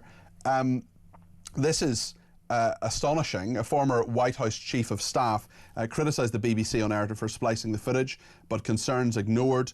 Whistleblower telling the Telegraph that a further discussion the following day was also shut down. Ed, what do you make of these new allegations? Well, it's not helpful to the BBC. Clearly, they've had to hold their hands up on the Panorama programme, and it's not helpful that what sounds like exactly the same splicing and dicing, it may have become sort of part of the system. This spliced and diced videotape of Donald Trump has become part of the system, and it's embarrassing for the BBC that they didn't react to it. They should always react quickly and appropriately and transparently if they are found to have produced a program and put out a program which is misleading viewers. It's just unacceptable to do that. But having said that, I think one has to slightly get back into the real world and accept that however annoying and irritating the BBC have been about this Panorama splicing and dicing, it did not affect the outcome of the US election. We're all fulminating about it a full year after it was broadcast. It was never broadcast in the US. I'm not letting the BBC off, but I do think people should take a slight reality check. We love nothing more than a BBC crisis. And the more I think about it, being Director General of the BBC is like being appointed to the cabinet. The minute you get that job, you are under such intense scrutiny from the rest of the media. It's amazing that someone like Tim Davie managed to hold on for 5 years. He wanted the job, and you've got to take responsibility. Someone else who should perhaps take responsibility is Jonathan Munro. He was deputy to Deborah Turness. He's also the one who oversaw the LGBT guidance that was so criticised in this report by the former political editor of the Sunday Times, who put the report out previously, and Michael Prescott. And I mean, another allegation here. Newsnight, of course, no stranger to controversy over the Jimmy Savile fiasco, no stranger to controversy over the Lord McAlpine naming him as a paedophile when he absolutely was not a paedophile. I mean, this has gone on for such a long time. So little accountability actually happens, although Tim Davie and Deborah Turness went when they were found out, or at least when the organisation was found out. How does the BBC recover, Ed? And of course, George Entwistle, who was sort of Liz Truss-esque Director General of the BBC, I think he lasted 54 days, went over the Newsnight Jimmy Savile scandal. It was actually the Lord McAlpine one. That was George Entwistle. Yeah, it's hard to keep up with all these scandals. It's hard to keep up with all these scandals. Well, I said in the House of Lords yesterday that I think the time has come for the BBC to seriously consider hiving off BBC News and making it a separate organisation with a separate. I mean, obviously you have a head of BBC News, but a separate chief executive. As you know, the Director General at the moment effectively does two jobs. They run the BBC, but they also are the editor-in-chief, which means, in layman's terms, that they are responsible. They are the last buck, as it were, for editorial content that goes out from the BBC. Those are two very, very big jobs. It takes a very big person to do even one of them. To ask someone to do both of them, I think, is becoming increasingly difficult, particularly in an age of social media, an age of streaming, an age of huge accountability. There are so many different ways that now that you can scrutinise BBC output. And if you had a separate BBC News that was in a kind of trust that was funded partly by the government as the World Service is, partly by a contract with the other BBC to get some licence fee payers money, with its own board, its own chairman, its own chief executive, that might change the accountability thing. The other thing I think in terms of operational, I obviously have looked askance at some of the BBC's coverage of the Israel-Hamas war, and like you, I suspect, I've also looked askance at how they readily adopted the trans ideology. We had the case of Martine Croxall being hauled over the coals. Yeah, the BBC presenter, and actually Richard Burgess, who is the corporation's director of news content. What all these people do? Corporation director of news content told journalists in an all-staff call on Wednesday they must cover the gender debate impartially and consider the views of both sides. I mean, that's the point of the BBC. Why do people have to be told this? Because they keep getting it so wrong. Well, it does seem to kind of sometimes fall to fads, and it does sometimes allow one side of the debate to prevail. I mean, but it does go both ways. As you know, Peter, I'm a strong Remainer, and Remainers found it deeply frustrating that in the views of in the BBC's bending over to be impartial, it gave far too much airtime to some cranky views on Brexit. But we won't go down that particular rabbit hole. The evidence would show, I'm a Remainer, or I was a Remainer too, Ed, but the evidence showed that far more Remainers than Leavers were given their say over the BBC's coverage, and there was a report into that previously, so I'm afraid those are the facts. We'll let the BBC off the hook there. Duly impartial on Remain versus Brexit. The key point, the second point, I think, I don't sit in a BBC newsroom, but the second point, which would be potentially addressed by having the BBC as News as a standalone organisation, is when you get really high-profile news issues like Israel-Hamas, I think you kind of need daily meetings to check your coverage, because you know that every single report you put out, and we know that the Jewish community in the UK has looked askance at how this has been reported on the BBC. You want to make sure that everything you put out is double and triple checked. And obviously, you want to give news organisations a break up to a point. They're reporting real news in real time. There's always pressure to get the news out first. It's the other thing I've always found odd about the BBC. I'd much rather the BBC was slow and accurate rather than fast and first. I don't think I agree the BBC doesn't need to compete with Talk. It doesn't need to compete with GB News. It's the BBC. And if I turn on the 10 o'clock news on the BBC, I don't want them to break news. I don't want them to tell me the latest gossip from Downing Street. I just want them to tell me the news as it's been filtered in a very straightforward way. And that's all we ask for our licence fees. Ed, thank you. That's Ed Vaizey, Lord Vaizey there, former Conservative Culture Minister. Appreciate him joining us on the programme. And he mentioned the Jewish community, the many concerns they have, and I have, even as a non-Jew, with the BBC's coverage of the Middle East and indeed anti-Semitism in this country. One story we will absolutely be covering in a few minutes' time and will not shy away from at all is a big story about University College London, one of our leading universities. Well, there was an event there on Tuesday night with some absolutely disgraceful comments, the repetition of a historic anti-Semitic blood libel on Tuesday night. In fairness to UCL, they've sent us an absolutely barnstorming statement, and they have told us that they have banned the person who did it. They've launched a full investigation. We'll talk to Nicole Lambert and bring you all the details in just a second, so stay with us here on Talk.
across the UK.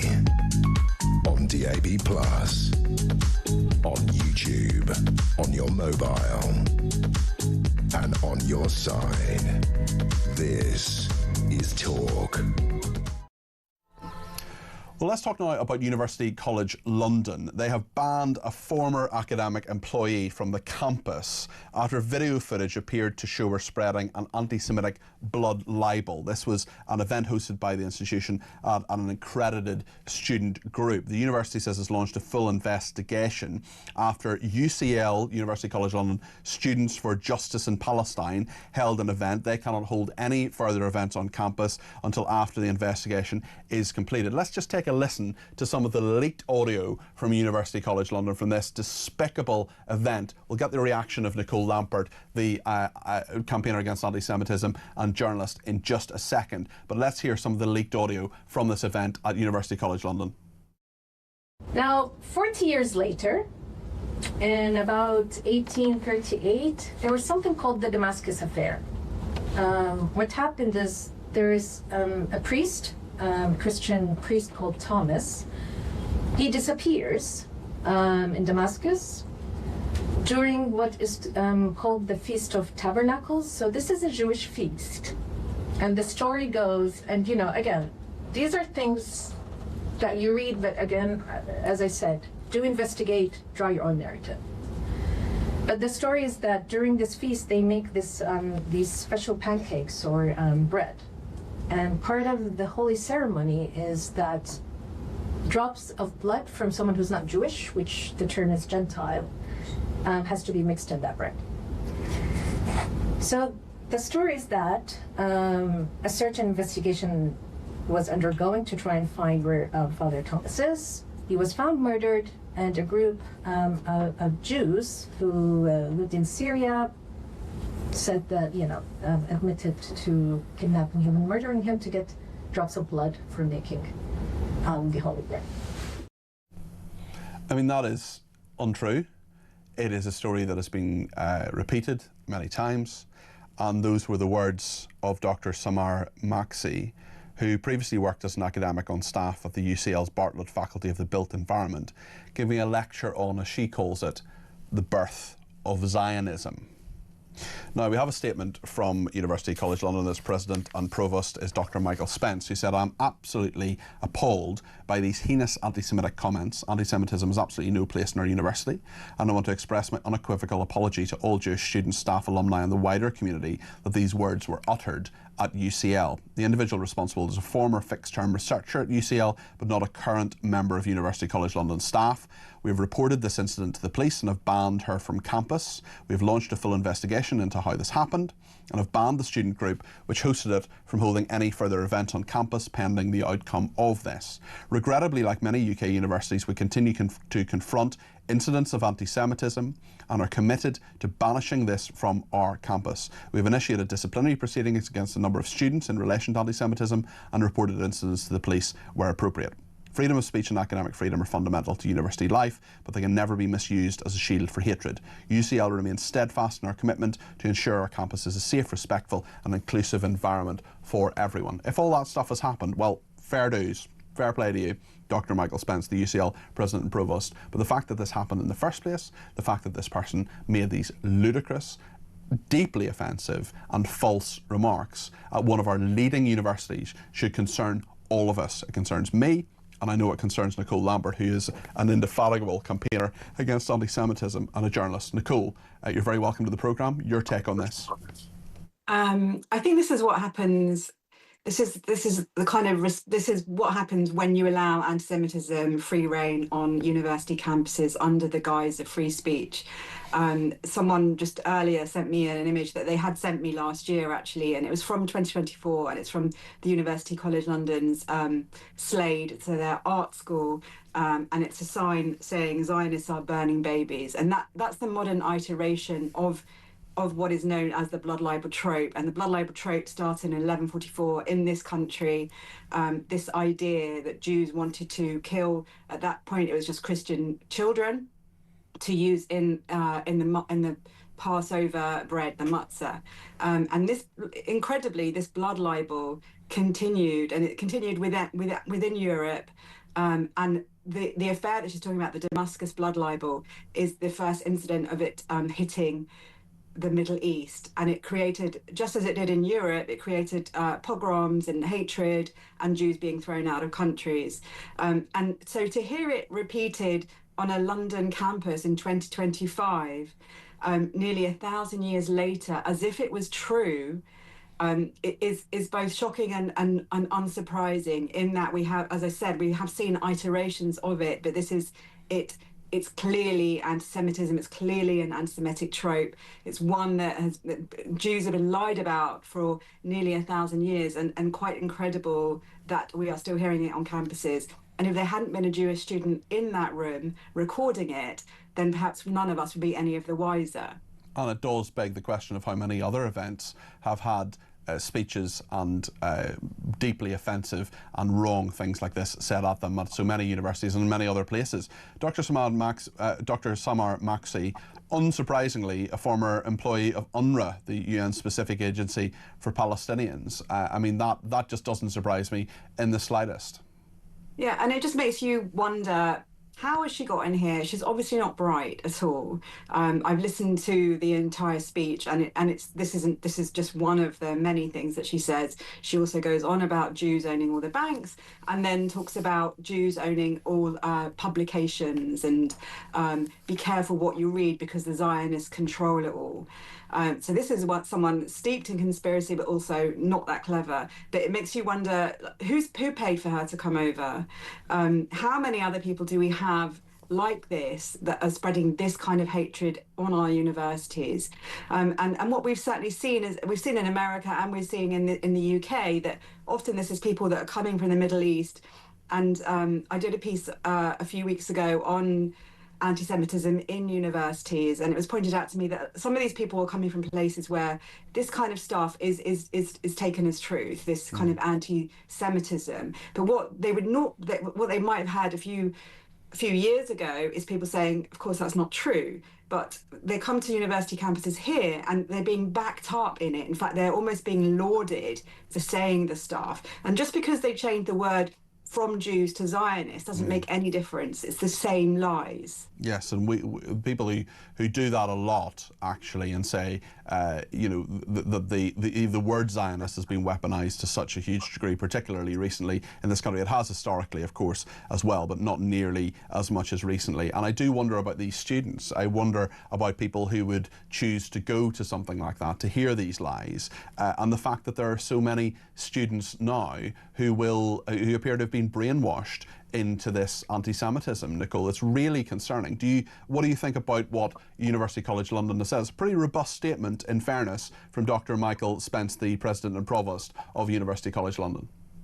I think it was a very good statement. It's good to hear that people are finally, after 2 years, taking this seriously. And I think they can see, so the war, there's been a ceasefire since mid-October, but I think what we can see on university campuses is that not only have things not got better, but often they've got worse. And instead of just them singing about ceasefire, stop the genocide, they're now actively turning in on Zionists. So what we've seen is this war has created radicalized behavior, and we're seeing it on university campuses, we're seeing it on our streets, and that affects not just Jews, but all of us, because it's also about democracies and all of that. So quite a lot of her lecture is anti-British. It's all basically about how the Brits let down the Arabs, how they lied to them, and how they created these problems. So what we are seeing is, through this war, radicalization, not just against Jews, not just against Israel, but against the West on a whole, and it's, people really need to stop it. So I'm really pleased he's called the police. We all know the police aren't so good at if someone says anti-Semitic, they still can't decide what they can do. Well, look at the Metropolitan Police and what we were discussing the other day in the Metropolitan Police, and Bob Villan, Pascal Robinson Foster saying at Alexandra Palace, death the IDF, death the IDF soldiers, and apparently there's no further action here. So, I mean, actually, the action by the UCL President and Provost, Dr. Michael Spence, might be the end of it, and it might be be the strongest and robust action that this person, this hate-filled so-called academic, will actually face. I think that's what we need to do. We need to see more of this kind of behaviour being called out, and students who indulge in this sort of behaviour, and academics being thrown off campus. And if they aren't from this country, they should be thrown out as well. Nicole, sorry, go ahead. Yeah, no, I was going to. We have free speech is really important. We have hate speech laws, and we need to abide by them, whether it's on a university campus or not. We need to stop this radicalisation. Nicole, thank you as always. Nicole Lambert there, campaigner against anti-Semitism and journalist. Debbie says, if you're hearing that at the university, I would hope you're intelligent enough not to take it seriously. If you're not, then maybe you shouldn't be at university. Well, the problem is, Debbie, that there's people who were taking it seriously. There are people there who were taking every word seriously, and that worries me an awful lot. Thank you for your message. Gary's been in touch as well, who is talking about Ed Vaizey and the BBC. What was your guest on about there? The doctoring of Trump's speech was just the latest in a succession of scandals to hit the BBC, with the appalling way in which they dealt with the child sex offender Hugh Edwards being the worst. The simple truth is that Tim Davie earns more than the Prime Minister, the Chancellor and the Home Secretary put together. So please can we drop this nonsense about what being a tough gig it is running the BBC. As I pointed out, Gary, as you'll know, as I said to Davie, he chose the job. Nobody forced Davie to take that job, says Gary. If you can't stand the heat, don't go into the kitchen. Annette has been in touch as well and says, I've been a registered social worker for over 20 years. Thank you to the York caller for some of the issues that we face daily, and possibly high workloads and high caseloads. 30 to 40 cases pretty standard, and could be several siblings under each case. As a profession, we need to be more vocal, but it is sadly not a profession that is valued. Actually, it's a vocation, really, and I remember every person I've supported on a regular basis. I've met amazing colleagues in my career, but it's not for the faint-hearted, and a very high burnout rate. Annette, I know what you mean. I've seen that. I've some friends who've been in social work, people I know who have dealt with social workers an awful lot, and the good ones can be hard to find, and they work hard and they do a great job, and there's so many who are below standard, as of course Sarah Sharif found that she was let down by so many people. We'll take more calls on that between now and 6 o'clock. We'll also get the sport from our colleagues at The Sun. Mike Anstead is standing by. We'll talk about that in just a second. Stay with us.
Big news coming this December. Our talkTV app is moving to the Talk app.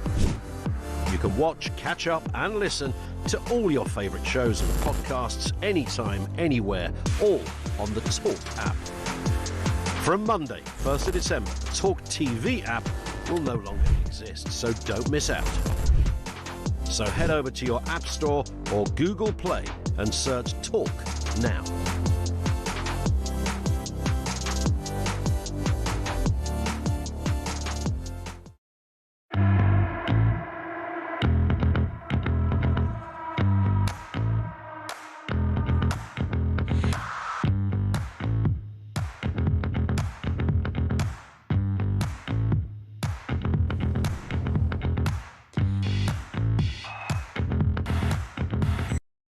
Across the UK, on DAB+, on YouTube, on your mobile, and on your side. This is Talk. Thank you so much to everybody who has been in touch, including Mary in County Down, who said it can surely be a surprise to precisely no one that a top UK university has allowed disgusting anti-Semitic blood libel to be spewed out by an academic on campus. All over the UK, Jewish students and academics are facing increasingly hostile and dangerous environments created by the mob rule of pro-Palestinian activists, many of whom are not students, who are rampaging around university campuses. What are college leaders doing to combat this? And what is the government and the higher education minister doing to help universities to face down this Islamist-inspired activism? Credit must go to University College London for a swift and robust response on this occasion, but we need to see a similar zero-tolerance approach from other universities. Well, Mary, thank you. I agree with every single word of that. We'll continue to talk about that story and the Sarah Sharif story, but let's take a little break right now and talk about the sport. Sports news from The Sun. Mike Anstead is with us from The Sun. Hi, Mike. How are you doing? I'm good, thanks, Peter. Great stuff. International football takes centre stage this week. England are in action tonight against Serbia. Star names returning for the Three Lions, perhaps?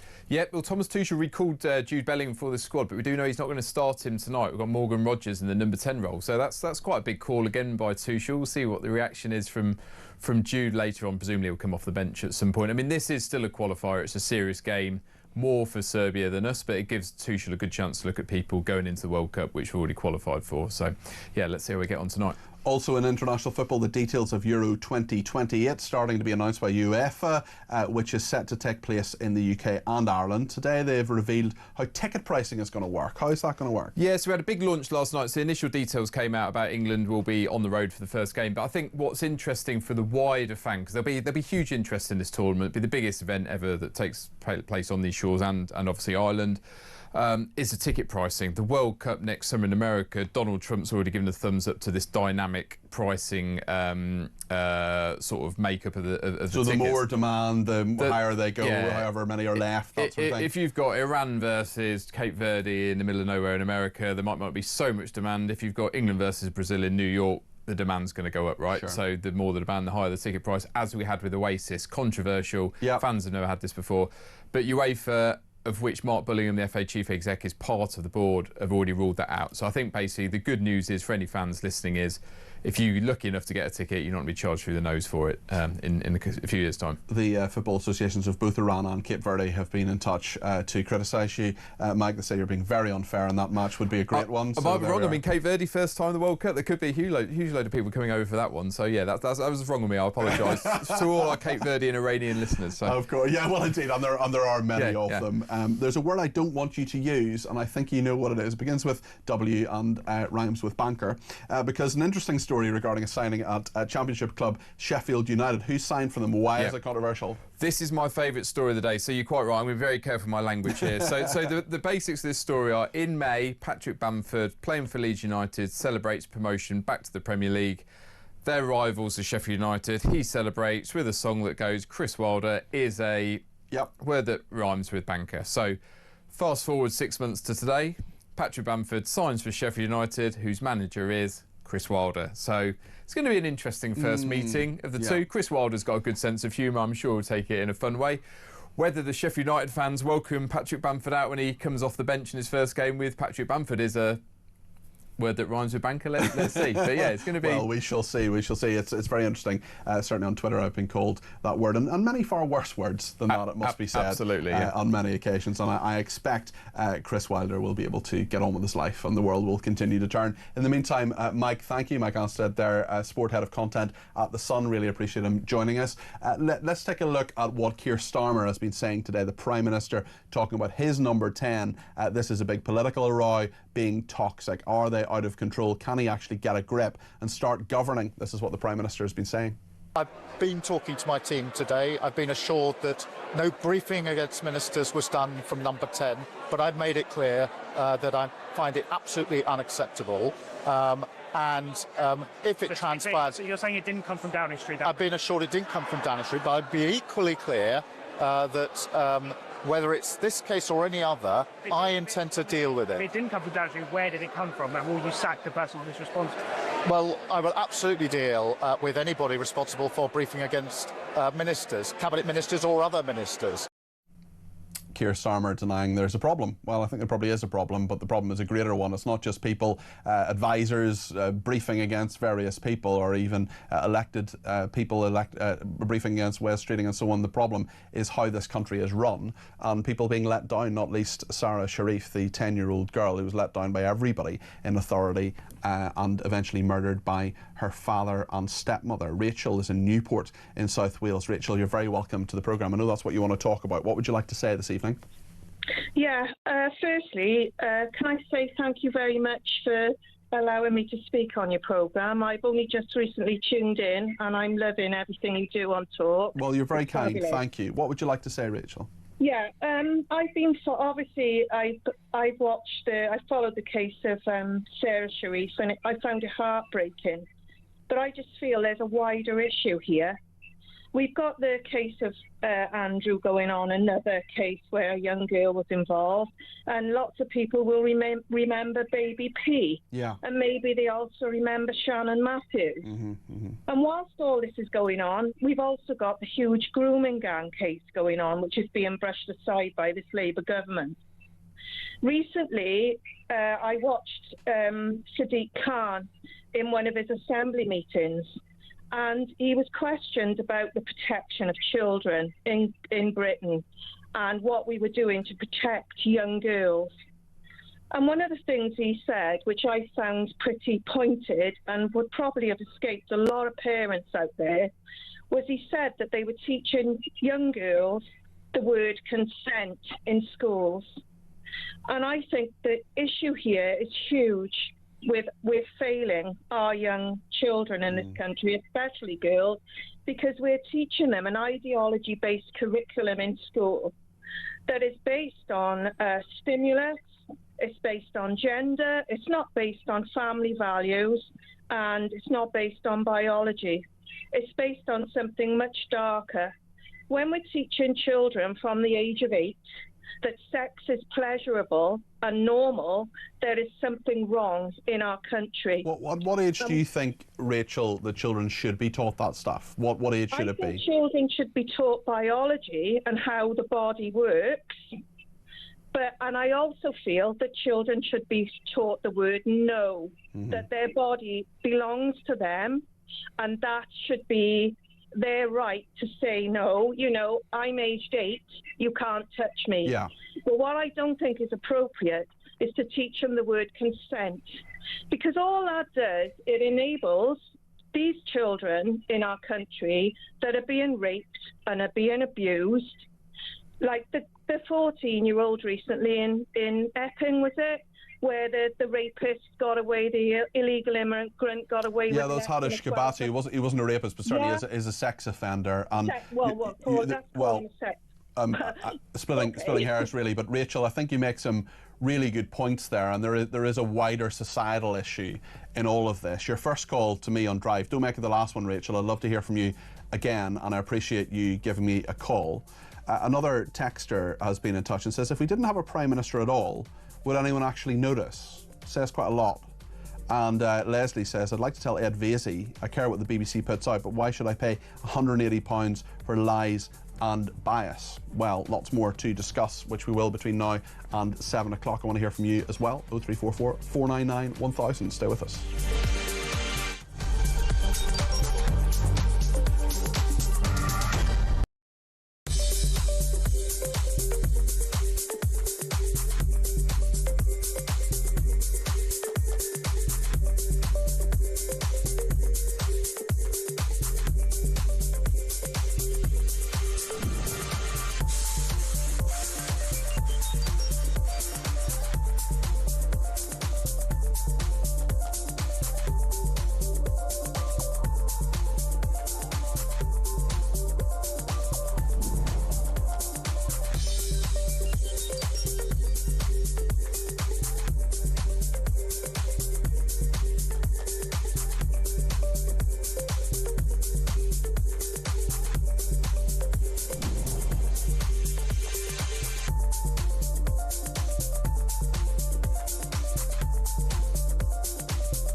Across the UK, on DAB+, on YouTube, on your mobile, and on your side.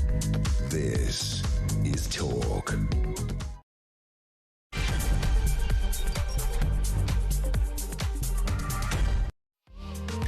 Thank you so much for your company on Talk Drive. It's just gone 6 o'clock. There's an hour of the programme and we're going to get through quite a number of issues, not least the huge and disgusting failings that failed Sarah Sharif. The whole system failed her, a 10-year-old girl who was abused by her father and stepmother, eventually murdered by them. Lots of opportunities to stop that happening. The system failed. We're going to talk to the local MP for the Liberal Democrats in just a second. There's so much to get into in that issue as well. We'll talk to Peter Blexley about it as well, our crime commentator and former Metropolitan Police detective.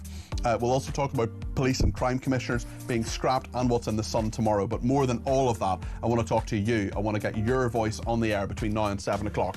0344 499 1000 is the number to call. You can text me 87222 with the word talk in your text. You can tweet me at talkTV, follow me at Peter Cardwell. You can also send me a WhatsApp voice message, or you can send me a WhatsApp text message or give me a ring, all on the main numbers 0344 499 1000. So much to talk about between now and 7 o'clock. Stay with us here on Talk Drive.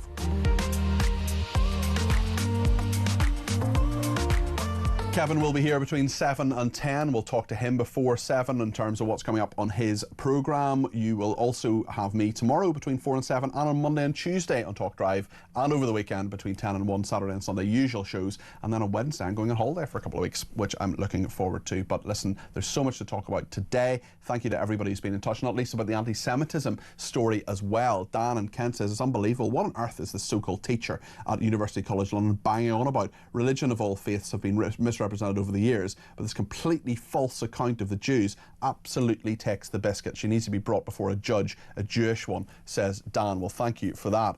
On the main story about Sarah Sharif, some of the detail, absolutely disgusting stuff that I'm not going to read out actually at 6 o'clock at night, because it just can't be read out at that time, giving you the detail of what happened to Sarah Sharif. Suffice to say, she was abused in so many horrendous ways and murdered by her father and stepmother after a professional who may have feared causing offence failed to question why she was wearing a hijab that hid her injuries. Surrey Safeguarding Children's Partnership found that race was a bar to reporting possible child abuse, and the professionals never explored how her Pakistani heritage actually had a negative impact on Sarah.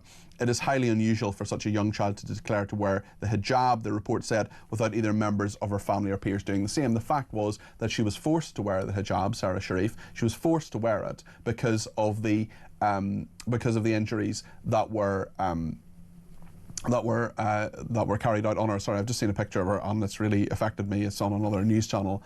And we're just talking about this story today, and it has really upset me, actually, so sorry about that. Sarah's school was told that a family court, the school failed her. The family court judge failed her. He handed custody of her to her father in 2019, despite his history of violence, including arrests for assaults on 3 women and his own children. The report stated Sarah's situation was not one where information has only come together with the benefit of hindsight. It said a great deal of information, especially about the risks posed to her by her father, was available across the system, but opportunities were lost to join up the dots and recognise the dangers faced by Sarah once she moved in with her father and stepmother.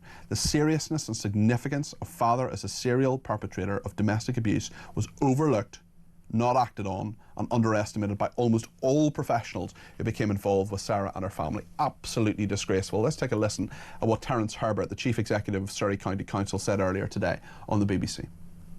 It's devastating that the information was incorrectly inputted. The worker who attended the wrong address for a home education visit recognised her error on her return to the office and sent out an appointment for a later date. The review is clear that there isn't one single action which may have led to a different outcome for Sarah. There are a series of recommendations, both locally and nationally, where the safeguarding arrangements should and could be strengthened. And it's the responsibility of this organisation and safeguarding partners to do that. This was the view of the Children's Commissioner, Rachel de Souza. It's a devastating day. I think we need to start just by thinking of little Sarah, that bright, feisty little girl who's dead, killed by those who should have loved her, but let down by every service. There was a lack of professional curiosity. I think there were failings right the way through. The home education team went to check on her at home, got the wrong address and didn't go back. And the next day she was dead. I mean, there are just multiple failures. We need no child who is even slightly at risk of abuse to be allowed to be home educated. It's madness. That needs to happen now. And we need professionals to know that they will be accountable for these children's lives. You know, it's their job and they must do their jobs properly. Rachel de Souza there, the Children's Commissioner. Well, Will Forster MP is the Lib Dem MP for Woking. Will, what should happen now? Good evening, Peter. Good evening. Around a year ago, the trial concluded into Zara's murder, and following that trial, I called for an immediate safeguarding review. I'm pleased it's finally reported, and the report is exactly what I feared it would be, that Zara has been failed by the state, particularly by Surrey County Council. The County Council knew she was at risk even before she was born. Social workers tried to do the right thing, and they tried to take her away from her family as she was born. But Surrey County Council changed their mind. And that mistake onwards was a tragic mistake, and that meant she was abused and tortured and murdered. What on earth led to that initial decision? I mean, there's no possible reason, there's no possible scenario where any child should have been within a country mile of Irfan Sharif, her father. I completely agree. It was a huge and tragic mistake. Surrey County Council social workers tried to do the right thing, but they changed their mind. They were convinced by the father. I think this report lays bare that our social care system isn't as resourced as it should be, but people are not as well trained as they should be either. We had very junior staff dealing with life and death matters. But that's what social workers do, Will, don't they? They do deal with life and death every day. They shouldn't, but they do, and decisions that can lead to really, really bad things happening. You're right in that they need better training. We should pay them better. We should get a higher calibre of people doing that job. But it says so much about not just Surrey County Council, but the system in general, that these things continue to happen. I don't know about you, Will, but I'm fed up hearing from reports that lessons will be learned, you know, failings happened and we'll change things the next time. This has gone on for far too long. I'm sure you're very angry about this, as I am too, Will. Oh, completely agree, Peter. This report is damning on the national stage, but particularly on Surrey County Council, where they've had a catalogue of failings. The day before Zara Sharif, they turned up at a house, or more accurately, they tried to. They tended the wrong house and they didn't go back that day. Because of those catalogue of mistakes, I've called for Surrey County Council's Children's Services to be taken over by the government and put in special measures. I don't have faith that Surrey County Council's leadership locally can protect vulnerable children they failed Zara, and I don't want them to fail others again. So earlier today, I raised this in the House of Commons chamber.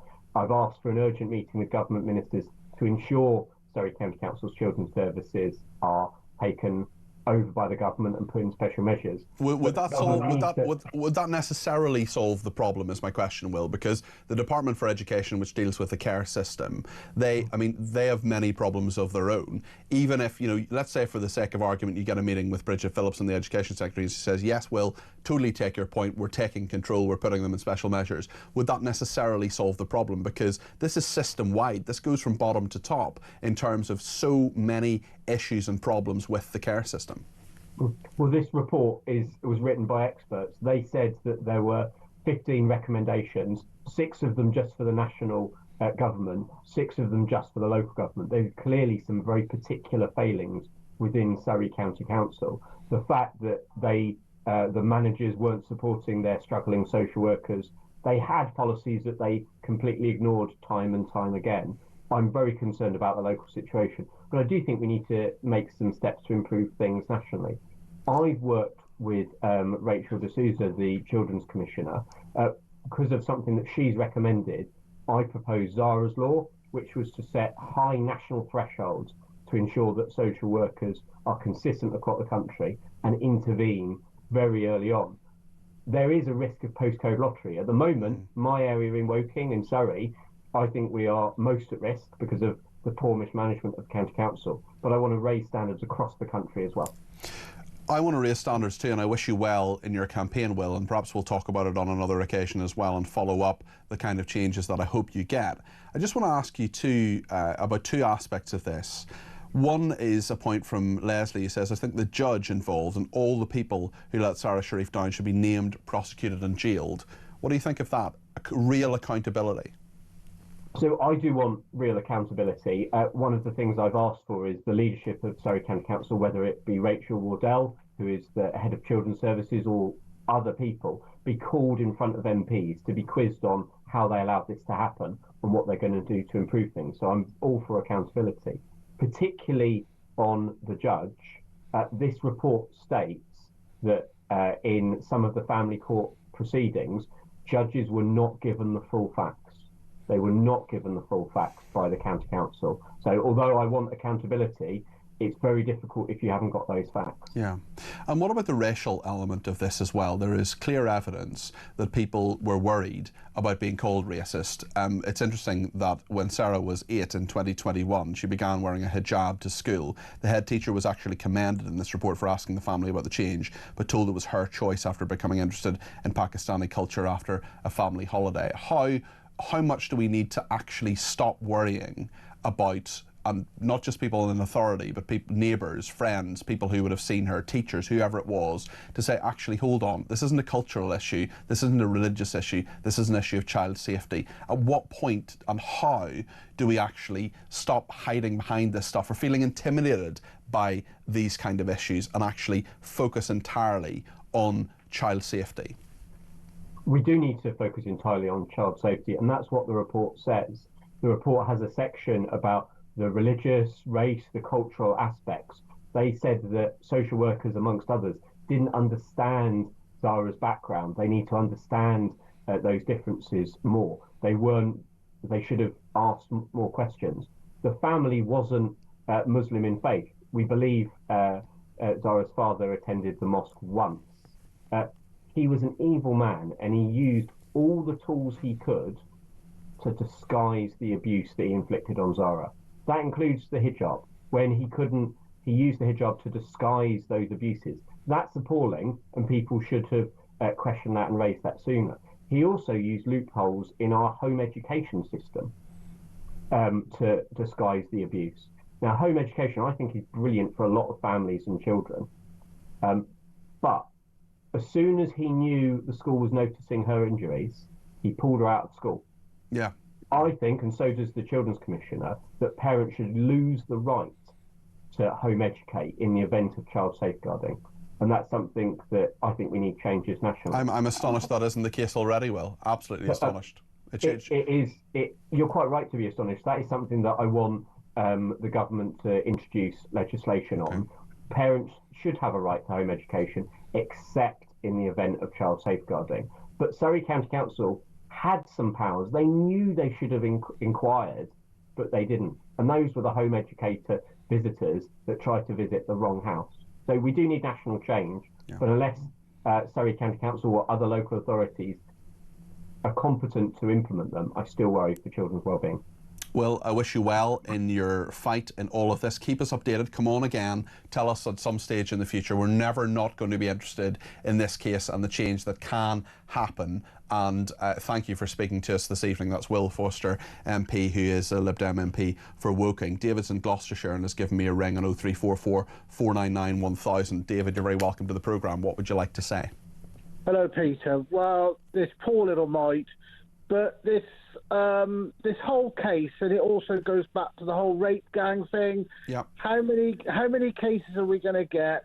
And it's always the same: the judge, the social workers, the police, you know, etc., etc., etc. Oh, they turned a blind eye; they didn't bother, you know, and they'll keep getting away with it. And until people start getting fired, with their pension removed, and if it's worst case scenario, they, like as you said, they should be prosecuted with facing jail. You know. Yeah, I agree with you, David. And it should be, you know, and it's got to happen. And I mean, you know, going back to these rape gangs, you know, they keep saying, well, they can't investigate it. Well, you've got to bring in a foreign police force, you know, whether it's Australia or New Zealand or, you know, there's got to be independence, and people have to be convinced that actually the investigation is done properly, as did not happen in this case in any way, David. No, they're using the, the police and everything. You know, it's the old thing. They're marking their own homework. Yeah.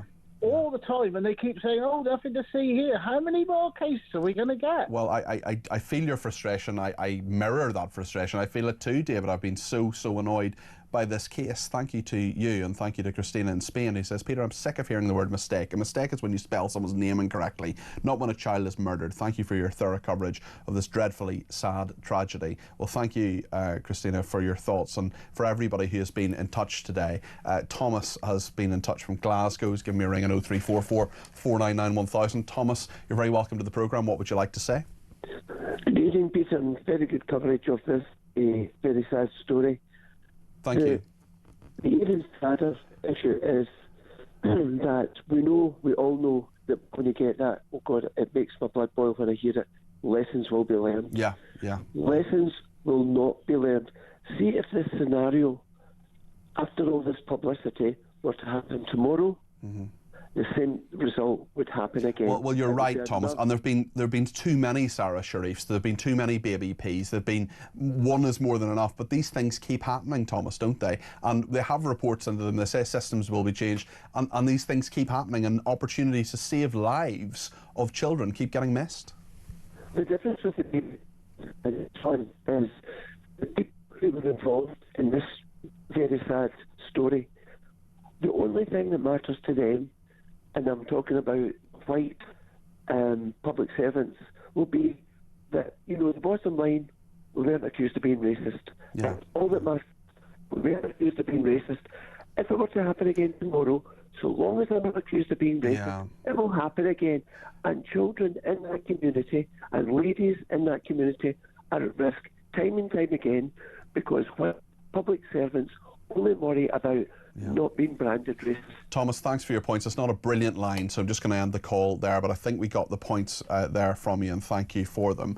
Lorraine has been in touch and says, Will Foster, the MP, may be well-meaning, but I'm sorry, he has used poor Sarah's death to score political points against the Conservative Council. He deflects from the real issue, was that the state failed this poor child because they were scared of the elephant in the room and being called racist. Lorraine, I'm going to respectfully disagree with you here. I think he actually did take the racism point head on, actually, in fairness to him, as you know, many politicians do not. And I've interviewed a number of politicians, and I think he was being pretty straightforward in what he said. So it's not like me to defend a Liberal Democrat, but Will Foster, I think, probably has his heart in the right place. I do wish him well in the change that he wants to implement and the answers that he wants to get. We'll talk to him again, and we'll hold him accountable too, Lorraine. Don't you worry, for being the local MP. He didn't actually mention that it is a Conservative-run council. I think it's a minority-run council by Conservatives. He didn't even mention that. So I think this is about much more than party politics. Lorraine, thank you for your point, but I do respectfully disagree.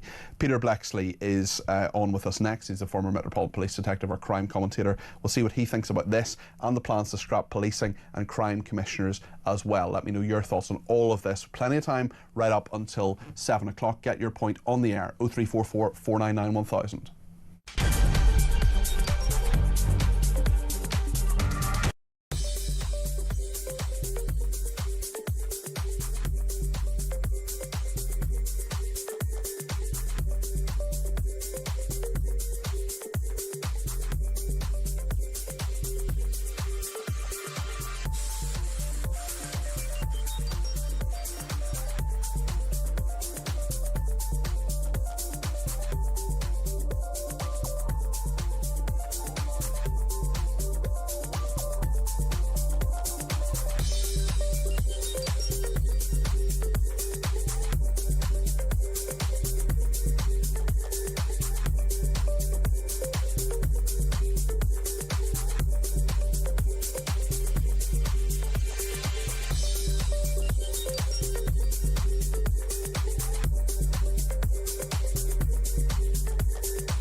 Big news coming this December. Our talkTV app is moving to the Talk app.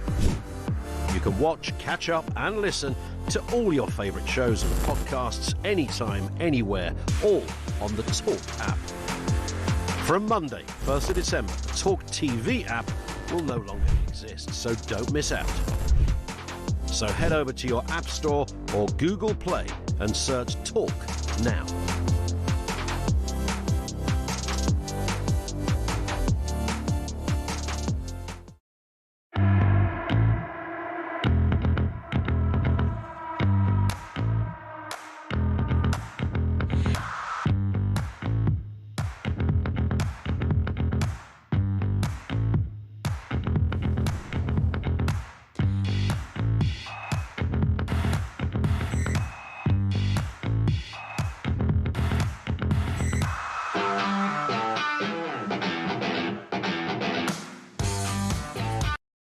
Across the UK, on DAB+, on YouTube, on your mobile, and on your side.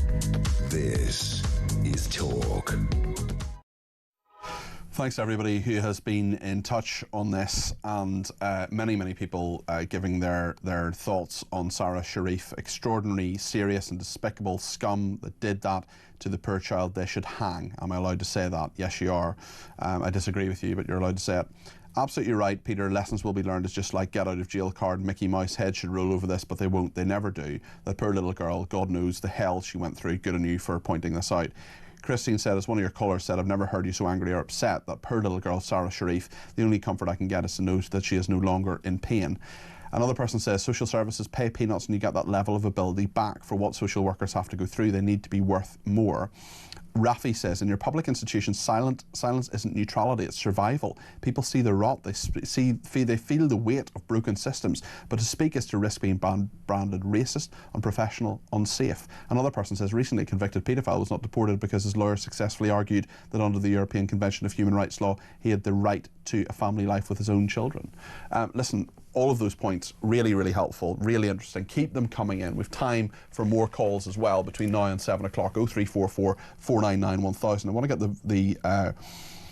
the voice I often want to hear on these issues, the pure common sense that comes from the vocal cords and the lungs and the mind of Peter Blexley, who is the former Metropolitan Police Detective, who is our crime commentator. Peter, I am just appalled, astonished, angry about the Sarah Sharif case. What do you think? I've had the great pleasure of listening to your show today and hearing those voices, the callers, the messages that have been sent in from those wonderful members of your audience, and I just found myself nodding in agreement with so much of what they said. Yes, there needs to be accountability. And I would ask Will Forster, that MP, to use his incredibly powerful position as a Member of Parliament to put pressure on the police to investigate people to see if there is evidence of the crime of misconduct in public office.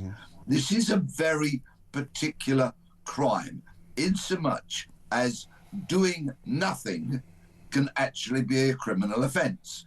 Now, take, for example, as it's been reported, we hear that the home education people went to the wrong address. Well, possibly, of course, I need to put that caveat in.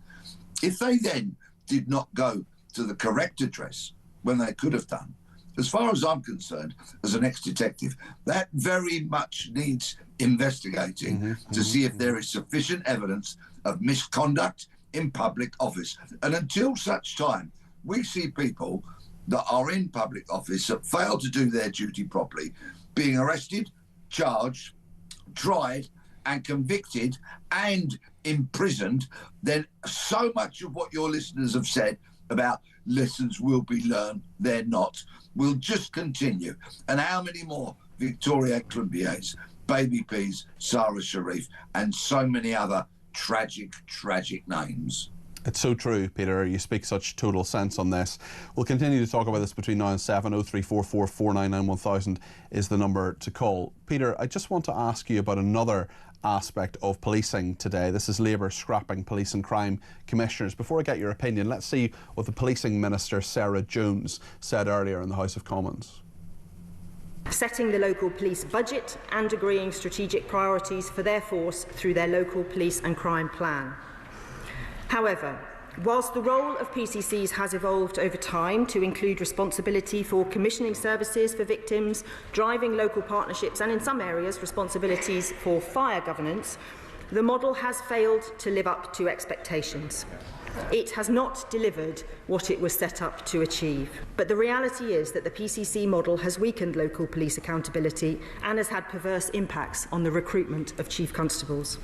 They have failed to inspire confidence in local people, in stark contrast to the mayoral model, which has clearly been ultimately more successful.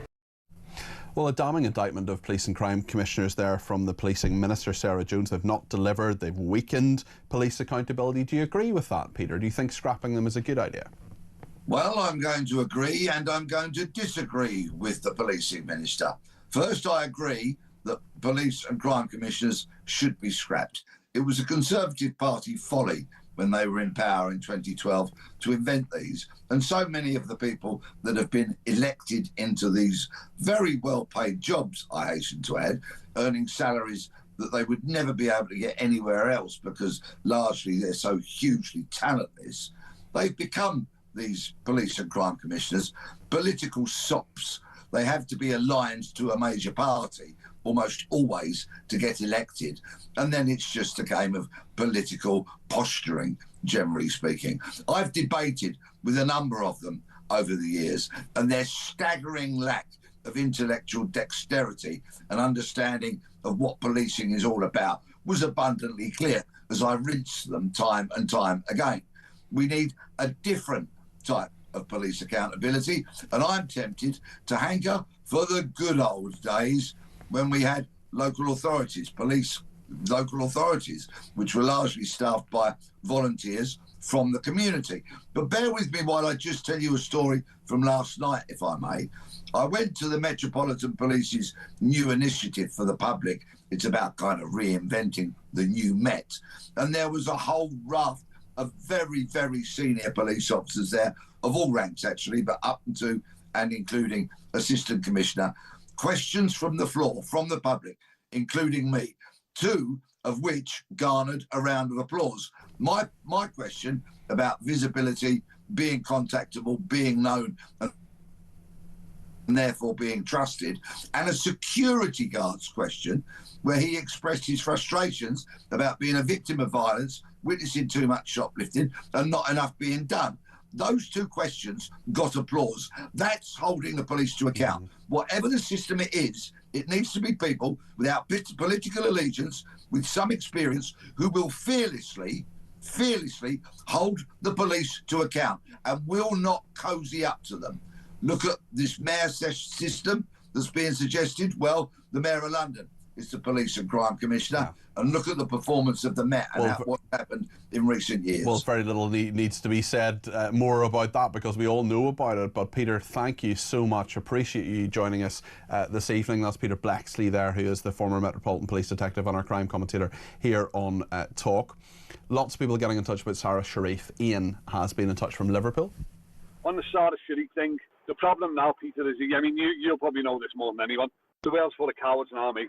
Everyone's scared. Everyone's just worrying about the paycheck. You know, people don't want to tell the bosses what they don't want to hear no more. All the bosses just want to be told how rosy things are in the garden. And this is what happens, mate, when you get cowards and you get lefties and you get people in positions of responsibility that shouldn't be there. There's no accountability. It's cowardice of the highest order. Nothing will happen to them, to these guys who neglected that poor 10-year-old girl who needed help. Ian, thank you for that. Thanks to everybody who's got in touch with me on Twitter as well. Nat says, Peter, the word that rhymes with banker that you mentioned earlier on belongs to next to the Prime Minister's name, in Nat's opinion. I also want to thank Ruger38 Special on Twitter, who has joined the ranks of the people who have downloaded the new Talk app. And Ruger38 Special says that is the app downloaded and sorted on your watch. I've got a little competition going with all the other presenters, including Ian Collins. I'm currently in pole position, and it's because I want you to watch and listen to us in the same way on your phone, but just with our new app. So the old app is being discontinued in a few weeks' time. That is the talkTV app. There's a new app. It's called the Talk app, and you can get it from Apple Play. You can get it from Google Play, the Apple App Store, wherever you get your apps. You can get the new app. It's just called the Talk app. If you download it, you'll have all your favourite presenters listening, watching different specials. And of course, if you missed any of the show this evening, you can now listen back to all the highlights on the new Talk Drive podcast. It's available from all your favourite podcast apps straight after the programme. So there's loads of ways to make sure you can continue to watch and listen to Talk. And please do download the new app. And if you do it before 7 o'clock, I get a gold star from management. And that's obviously what I want to do. I want to please them and make sure that they're happy because that is an important thing. We are going to see what's in The Sun tomorrow. Tom Seward will be with us. The assistant news editor of The Sun will be with us in just a second. Stay tuned for that. We'll make sure you get your voice on the air between now and 7. You can use the break not just to download the new app, but also if you want to give us a ring, 0344 499 1000.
Across the UK, on DAB+, on YouTube, on your mobile, and on your side. This is Talk. Elisa is in Chelmsford and she says, I agree with Peter Blexley about policing and crime commissioners. Take us back to the good old days of policing, get the public back on side, be more visible, put the victims first and start reassuring us so we can trust you, says Elisa, who's a former police officer herself. And Nat says, surely the motive for becoming a social worker should stem from a desire to help and save, not turning a blind eye and harming. And yet the worst happens time and time again. It's despicable. We'll continue talking about the case of Sarah Sharif between now and 7 o'clock. If you want to give me a ring, the number is 0344 499 1000.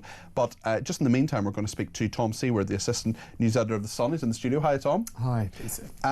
Quite a number of stories in The Sun tomorrow, not least this really heartbreaking story about the mother of a 15-year-old girl raped by an asylum seeker. Tell us about this. Just a horrific story. So our reporter Thomas Godfrey's been in Oxford Crown Court this afternoon, and he's been speaking to the mum of this 15-year-old schoolgirl who was raped by a Syrian asylum seeker, in fact on Valentine's Day, while she came back from an under-18s club night with her friend. Amin Abidi Mofrad, who's this rapist, has just been given 12.5 years at Oxford Crown Court today. But the mum's written a heartbreaking letter, and really quite punchy letter, to the Home Office saying why was he ever here, and she says that she holds the out-of-touch Home Office personally responsible for this attack on her daughter. Now, Mofrad had been in Germany for years before he then came on a small boat via France into the UK, and he was living in a migrant hotel in Oxford when he carried out this attack. It's a horrendous attack. I don't want to go into too many of the details on this show, but he was saying some very harrowing things to that 15-year-old girl, and in fact he'd been arrested on suspicion of sexual assault in the same year that he came to the UK, but the case was just dropped due to lack of evidence. So you can well imagine this mum's fury at the Home Office. In fact, I mean, it just goes to show a little bit about his character. He screamed, "You are a liar," at the judge and at the public gallery when he was taken down to serve his 12.5-year sentence. Well, may he rot in prison. The girl's mum fumed. There's really only one question: why was he in this country? We'll read all about that in the Sun tomorrow. I'm sure we'll have more coverage as well on Talk. Let's hear about this bizarre story of a serial imposter who pretended to be a Rear Admiral at a Remembrance Day service. Have some people no shame? It's extraordinary. I don't know if you've seen the pictures, or maybe your viewers have seen the pictures. They're in today's paper, but it's extraordinary. This man is dressed like as a Rear Admiral. He's got the uniform. Just hold that up, and we'll if people are watching it. I mean, he's got all the medals. He's got the uniform on and so on. Fake Navy Chief Fury. Tell us about it. It's extraordinary. So, like a chest full of medals that he could just never have won.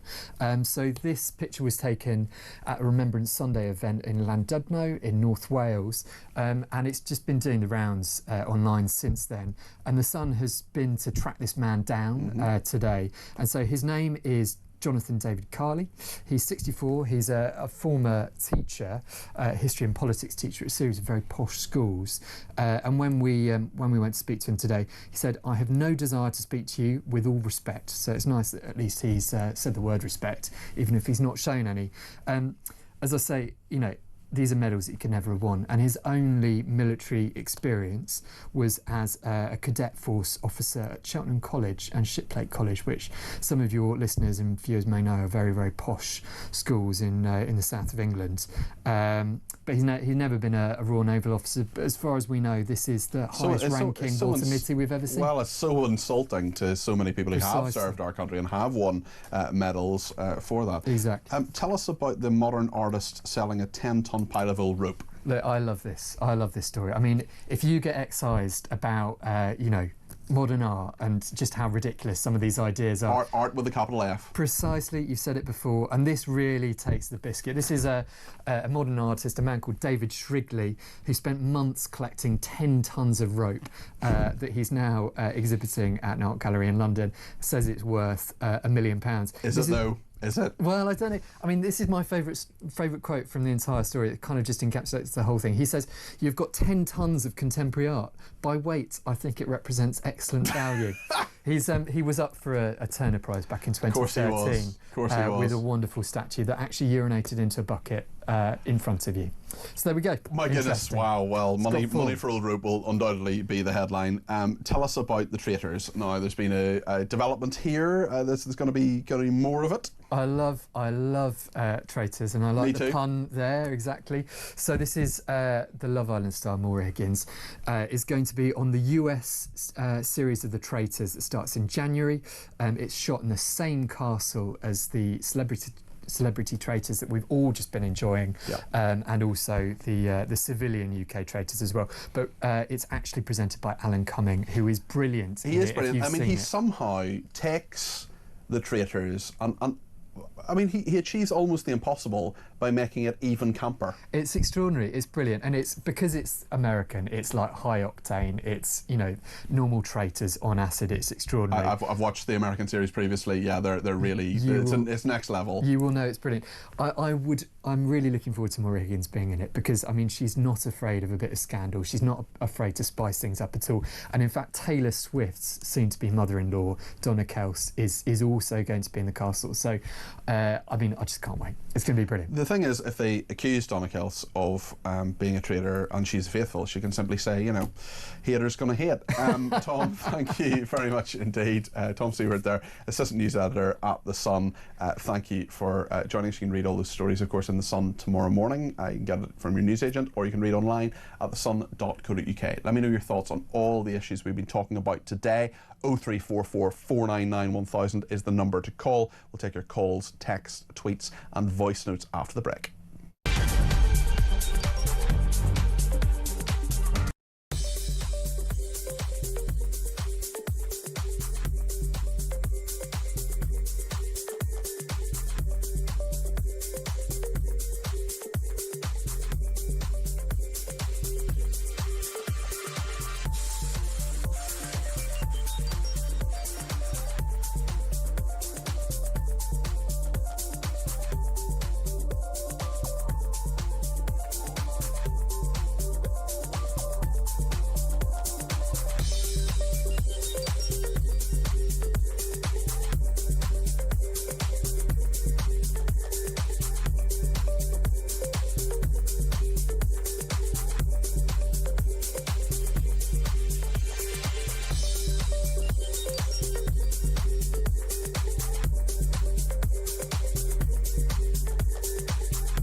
Big news coming this December. Our talkTV app is moving to the Talk app. You can watch, catch up and listen to all your favourite shows and podcasts anytime, anywhere, all on the Talk app. From Monday, 1st of December, the talkTV app will no longer exist, so don't miss out. So head over to your App Store or Google Play and search Talk now.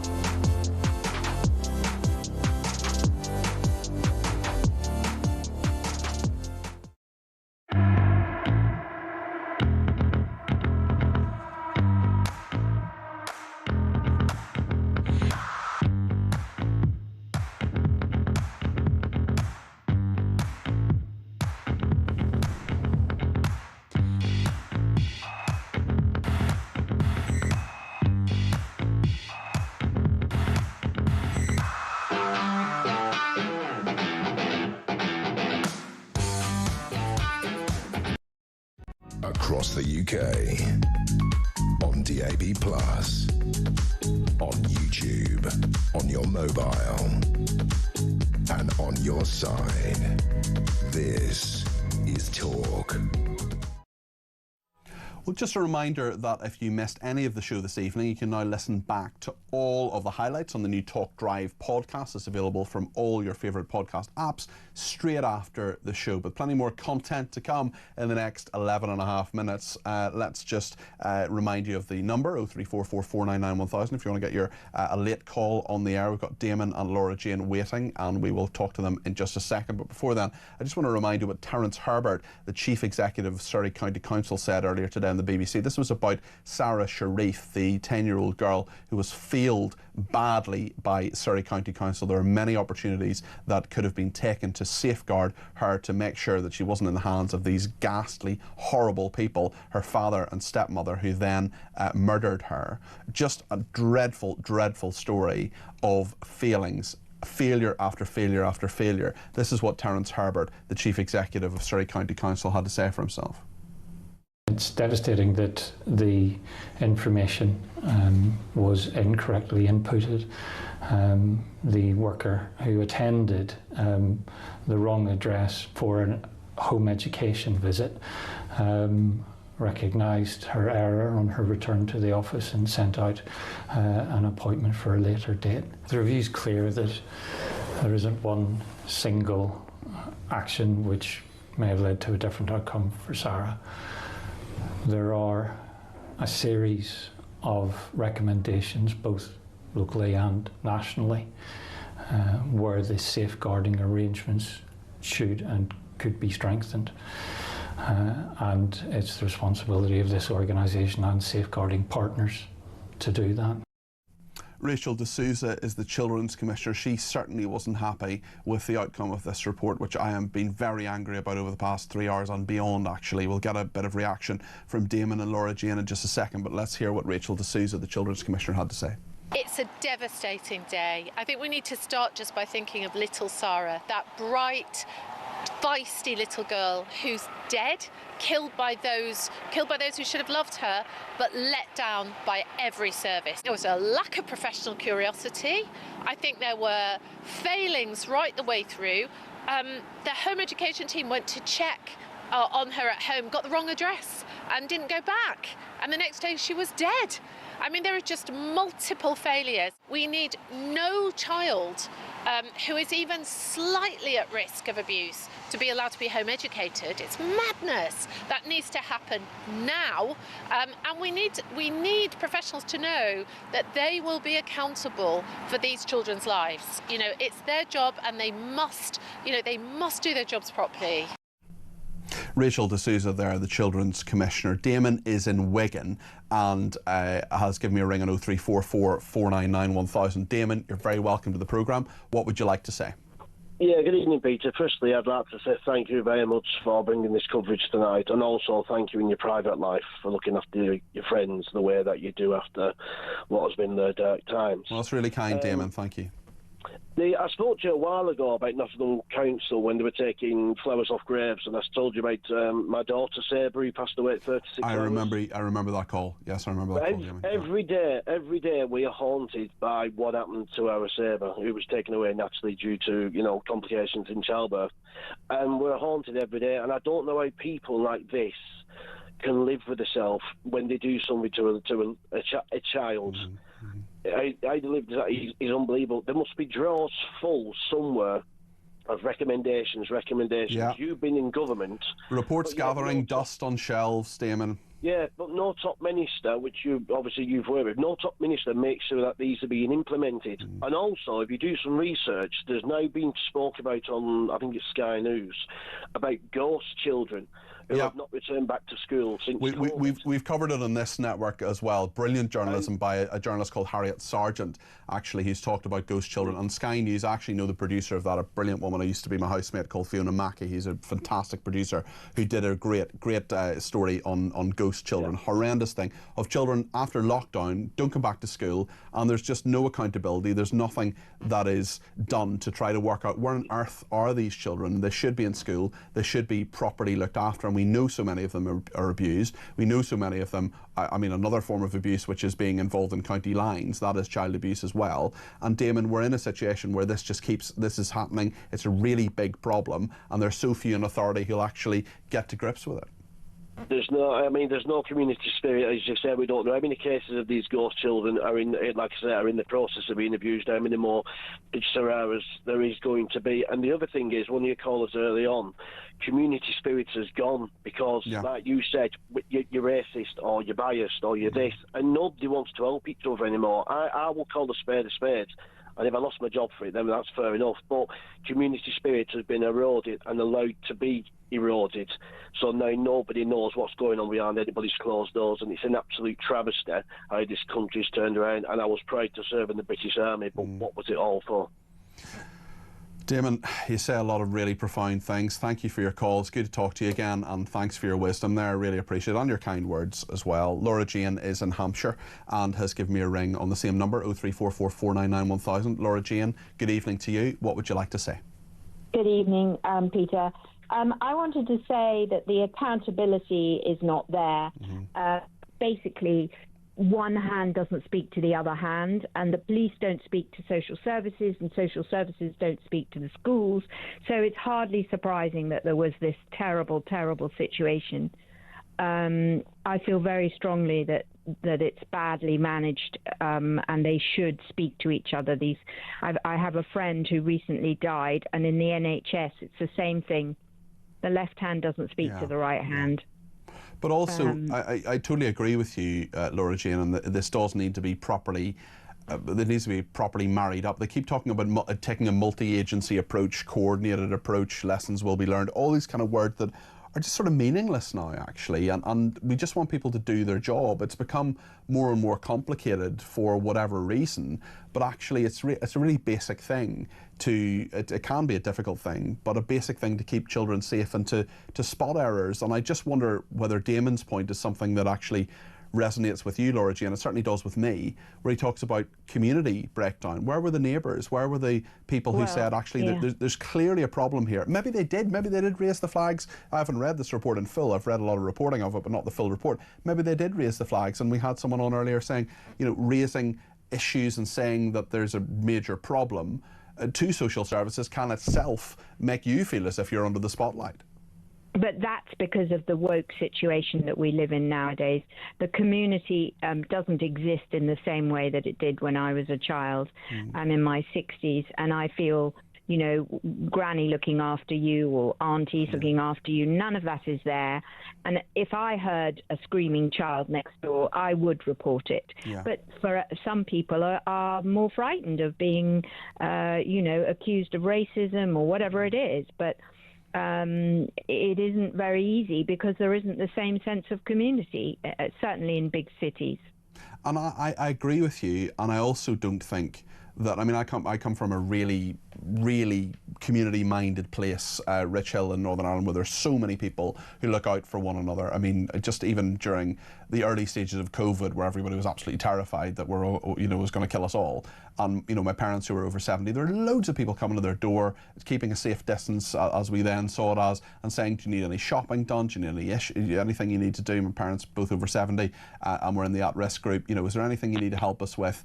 I know if anything, God forbid, happened, that there are 100 people I could ring in Rich Hill and say, can you help my parents? Can you sort something out and help them? And I just wonder how many people in London, in Manchester, in Glasgow have that community, those strong community ties that just don't exist anymore. And it can be a really straightforward thing, like helping with a local event, or it can be a much more serious thing, such as pointing out what you're talking about, Laura Jane, really serious things that need to be pointed out and action needing to be taken. I wonder if that community spirit is there anymore, Laura Jane. I don't think so. That's one of the reasons why I moved out of London. I was lucky my children were grown up. By the way, I home educated my children, and they're all three in successful employment. So, it is a very worrying issues in these big cities. And I also do think it's got something to do with the society that we live in. People are frightened to report on their neighbours or discuss or offer help or any of those things. And as I said, the police don't speak to the social services don't speak to the schools. Obviously I'm exaggerating here, but I understand that the police could have helped in Sarah's situation, and social services and schools. It wasn't joined up, the thinking, and I think that was one of the reasons why she was missed. And it's very, very sad, and God rest her soul. Well, Laura Jane, listen, thank you very, very much indeed for what you have said today. There's so many people who have real words of wisdom, really interesting perspectives on this horrendous situation. And Sarah Sharif will never be forgotten. I'll never forget the story of that beautiful young girl who was failed and failed and failed again. Kevin O'Sullivan's on the other side of the news. Hi, Kevin. What's going on in your programme? How are you doing? We'll be looking at Sarah Sharif as well. I mean, this is a story of wokery, isn't it? It's another story of sort of middle class